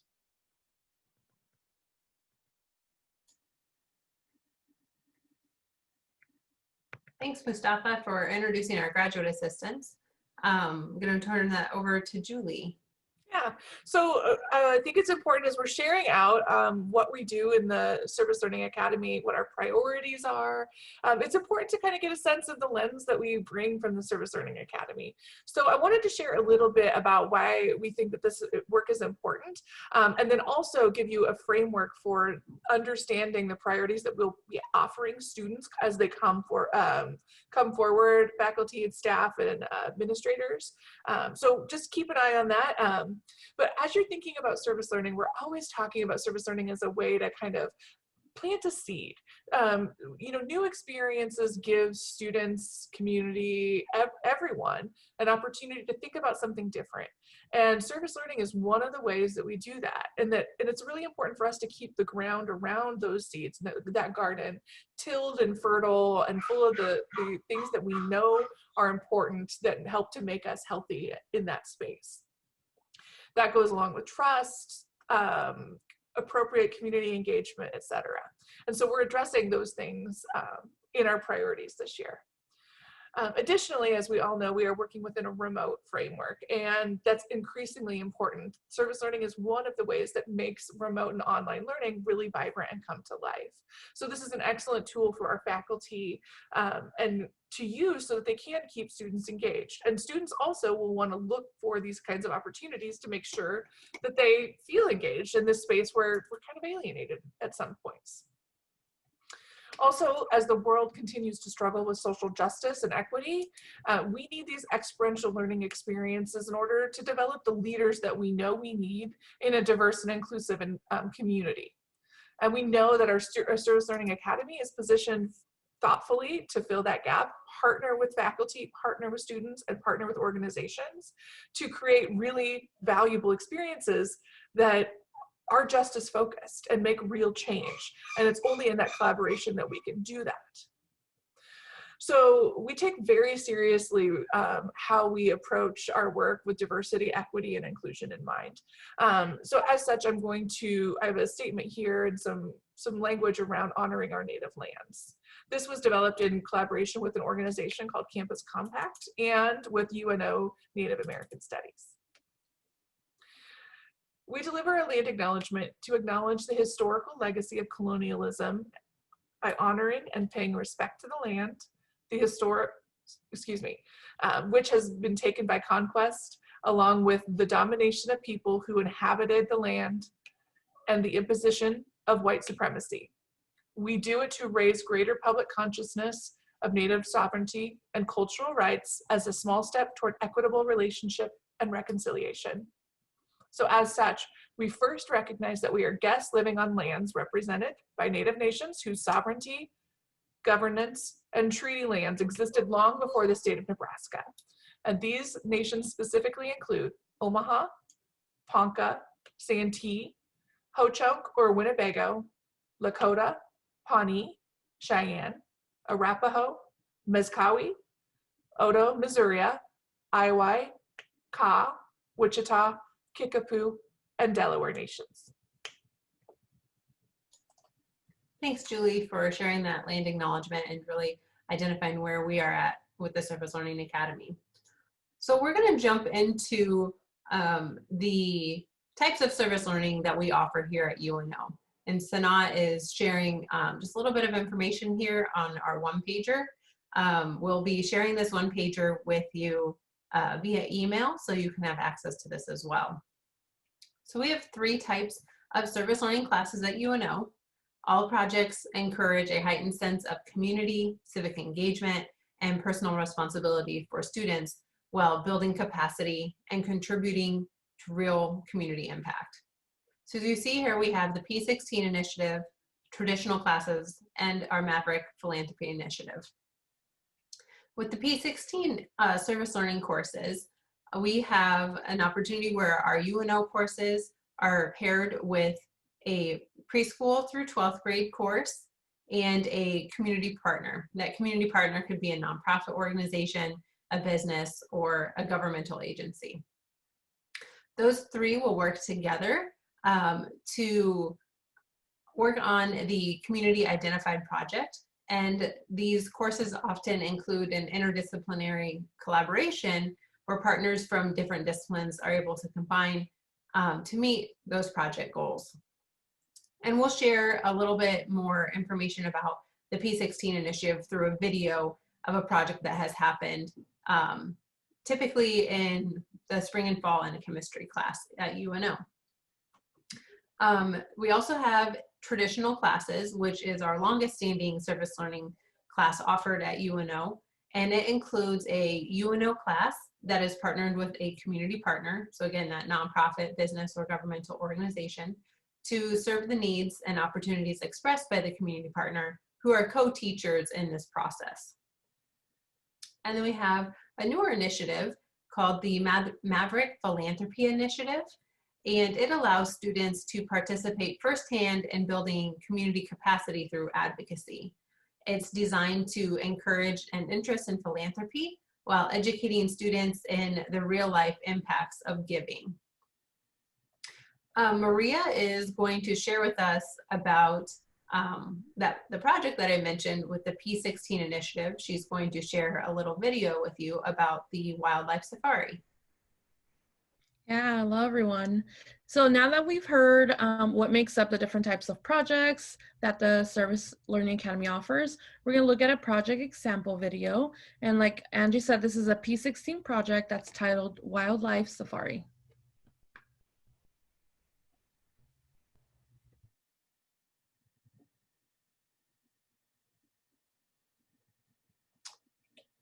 Hey Maria, we can't hear the sound. Sorry, that was my fault. Oh, okay.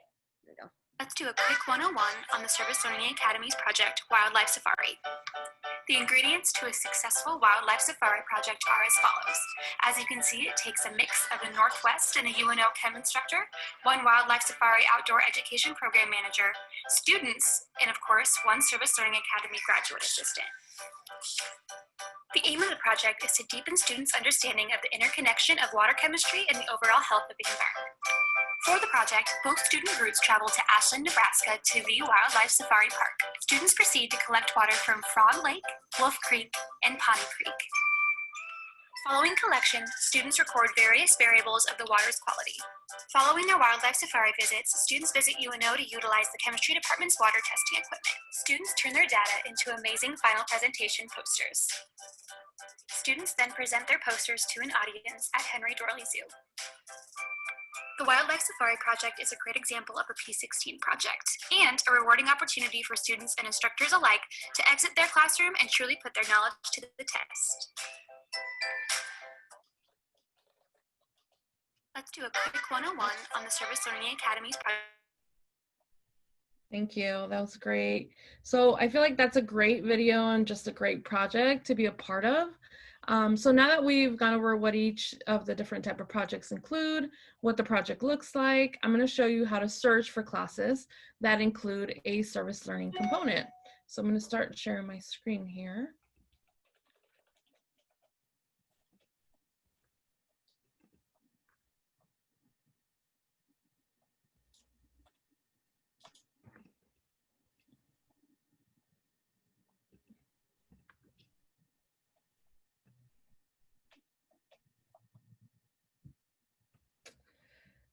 Okay, so to start, in order to search for classes, you're going to go to the UNO Omaha or the unomaha.edu webpage, so our main UNO page, and up on academics, you're going to go down to class search.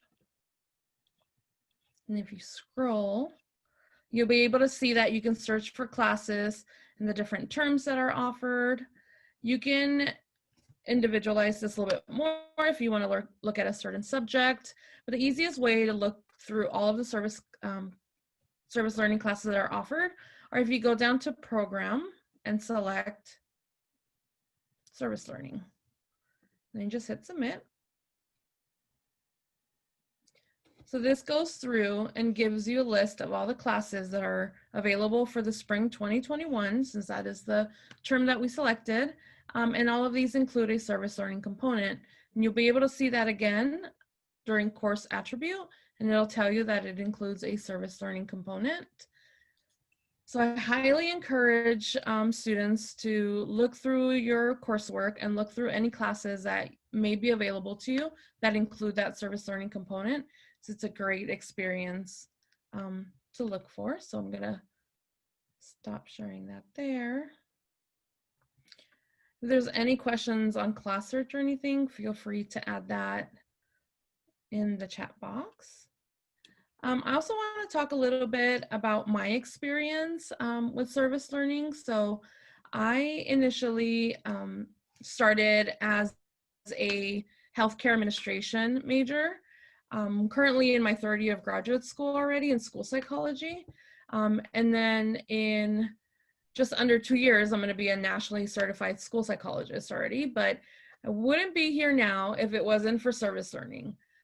So I started my undergrad with that healthcare administration major. That is what I knew that was what my previous work experience was in. So I thought it was an easy route to go.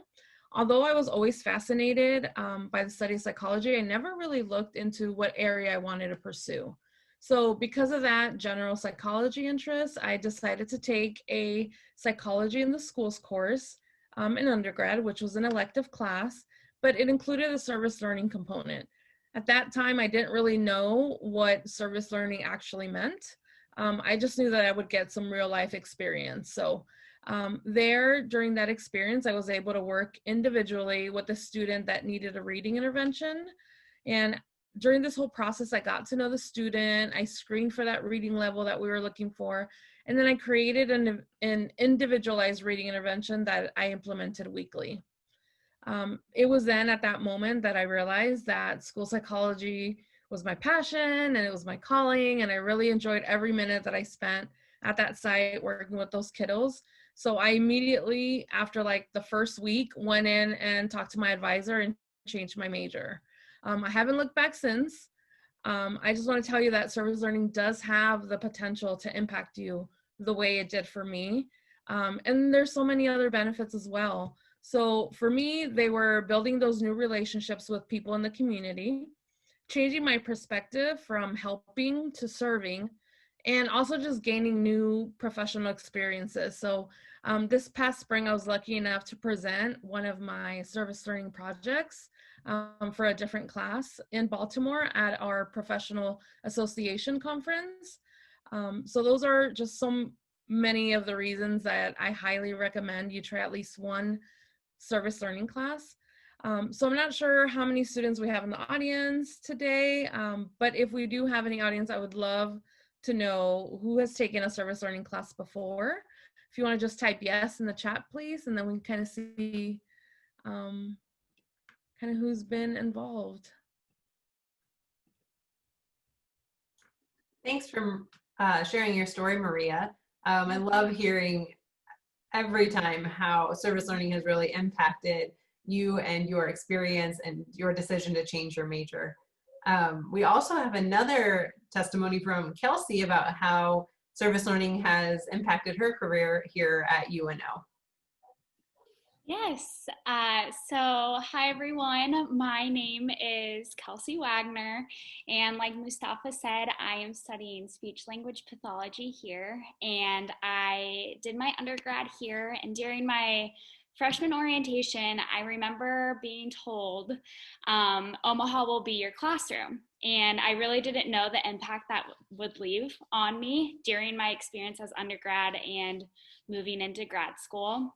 I am beginning my first semester of graduate school here at UNO, and in a couple of weeks, I will be completing my 5th service learning project. And I'm really happy that this has been put on my plate, so to speak. And I really have one professor to thank for that, Dr. Ritzman. She is here. She's been the driving force behind my service learning experience, and I have been challenged to apply course content outside of the 4 walls of a traditional classroom. These courses have allowed me to meet with community members to share enriching literacy techniques for their child's development, support high school students' language and literacy during creation of a podcast with a partnership with Joslyn Art Museum, and also implementing activities that children with autism can participate in to satisfy their sensory needs. These are just a few examples of what I've been able to do because of service learning projects here at UNO. When I talk to other friends and other courses and other degrees, I always hear about them cramming for a test. And when they walk out of the classroom, they sometimes forget the knowledge that they've been studying for the past week. But with service learning, it's completely different. I have gained knowledge during the preparation, the implementation, and especially the reflection of these service learning projects that goes well beyond a letter grade. It doesn't have an expiration date, and it's a valuable experience I will carry into my professional career. And it has driven a deep force into the meaning of service for me. And service learning has affected how I view my definition of what a classroom looks like. Service learning has shown me that Omaha is my classroom, and I love that, and I love learning more and more each class that I go into that applies this. And what I've experienced with community partners in relationship to my courses goes far beyond whatever a class can offer me. So I'm thankful for service learning, and I'm excited to finish out the 2 service learning projects that I'm in currently. So thank you. Awesome. Thanks, Kelsey. Well, you've taken 5 service learning courses. That's pretty awesome. Yeah, it is. It's really cool. I like it. So cool. And I love hearing how Omaha really has been your classroom and how community partners have impacted your experience here at UNO. And I'm sure that so many other folks who have taken service learning courses could express that sentiment. I mean, we have some awesome community partners here in Omaha and really across the nation, and even internationally. We've had some international service learning projects. So just very exciting to hear your stories and impact about how service learning has impacted your experience, I guess, here at UNO. So thank you so much. Speaking of how service learning can impact your time here at UNO, we do have some Gen Ed courses. And Maria had shared earlier about how to search for a service learning class. So if you are still looking for some Gen Ed classes to fill your roster for the semester, check that out. There are many opportunities for you to take a Gen Ed course with a service learning component. You could even talk to your advisor to seek some guidance about the service learning courses you could take. We also want to share about the Community Engaged Scholar Transcript Designation. This is an awesome opportunity for you to enroll in this program to identify on your transcript that you are a community engaged scholar. This is a new pilot program, and we're really excited to announce this. You'll see here, you'll need to apply for the program. As we scroll down the page, it shows you here where you can apply. So you'll click on the Canvas link. Thank you. And we'll walk you through about how to register for that transcript designation. As you see there, you do have to complete 4 of those bullet points there. So the completion of 1 community-based learning experience, completion of 6 hours of service learning coursework. And I believe I heard Julie share earlier that in an earlier session that you can transfer in 3 credit hours from another institution. Is that correct, Julie? Yes, it is. Awesome. Thank you. With approval from the Service Learning Academy and some documentation, but yes. Okay, fabulous. Thanks for sharing that. A completion of 135 volunteer or community service hours outside of your classroom. And then also there is a written reflection component to this as well. If you are interested in doing this, Annabelle Abisset is the person who organizes that, and we'll put her email in the chat here. if you can't see the chat, if you're watching this video, please feel free to email me and I can gladly connect you with Annabelle.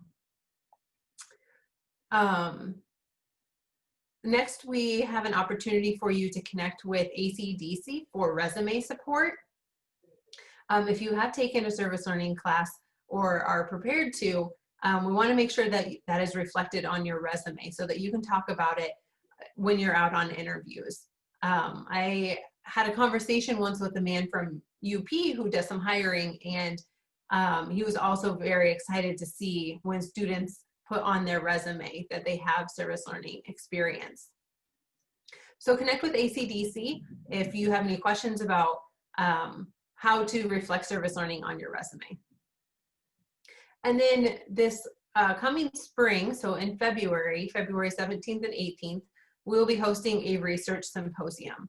And this is an opportunity for any student to present research from any participating service learning course, or if you've done research on service learning, we would love to have you join us in sharing that research. Feel free to reach out to Claire Fisher, and her email is on this one pager. And then just a couple of things to keep an eye out for. We will be hosting an asset-based community engaged training and a student implicit bias training. One of our goals this year is to further the development of this work, and we'll be creating some online modules for that. These dates haven't yet been decided, so please keep an eye out for that through our social media and our website. And if you haven't yet, please do like or follow us on Facebook or Twitter. We often will post about different service learning projects that are happening in our community, and we'd love to highlight some of the work that you do in your service learning classes. So that is some information that we wanted to share with you about the Service Learning Academy, and we would like to open it up for questions, which I think Bree is going to facilitate. Yeah, so this is just an opportunity for you to get your questions answered. I think I'm just going to wrap everything up with a quick activity, but feel free to interrupt me if you have questions, or also just throw it right in the chat. So if you think of a question, yes, just ask. And the quick little activity that we're going to do is, what is one word that you think of when you hear service learning? So go ahead and put that word that you think of in the chat. I'll kind of throw them out there as they come, and we can have a little discussion. Yeah, community, partners, collaboration, community, teamwork, engagement, impactful, yes. Does anybody want to explain why they chose that word?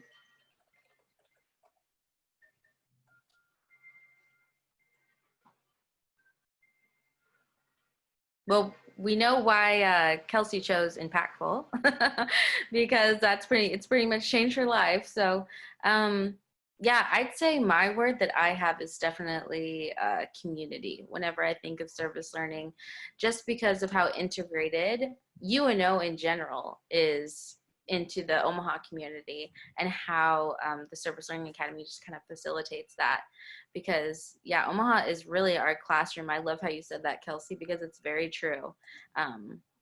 Yeah, the whole city is our oyster pretty much, and I'm so glad that we get the opportunity to make an impact on all these organizations that we work with. So yeah, does anybody have questions that they feel like they didn't get answered? Anything like that? I'll give you 7 seconds because that's the time that people need to form a question.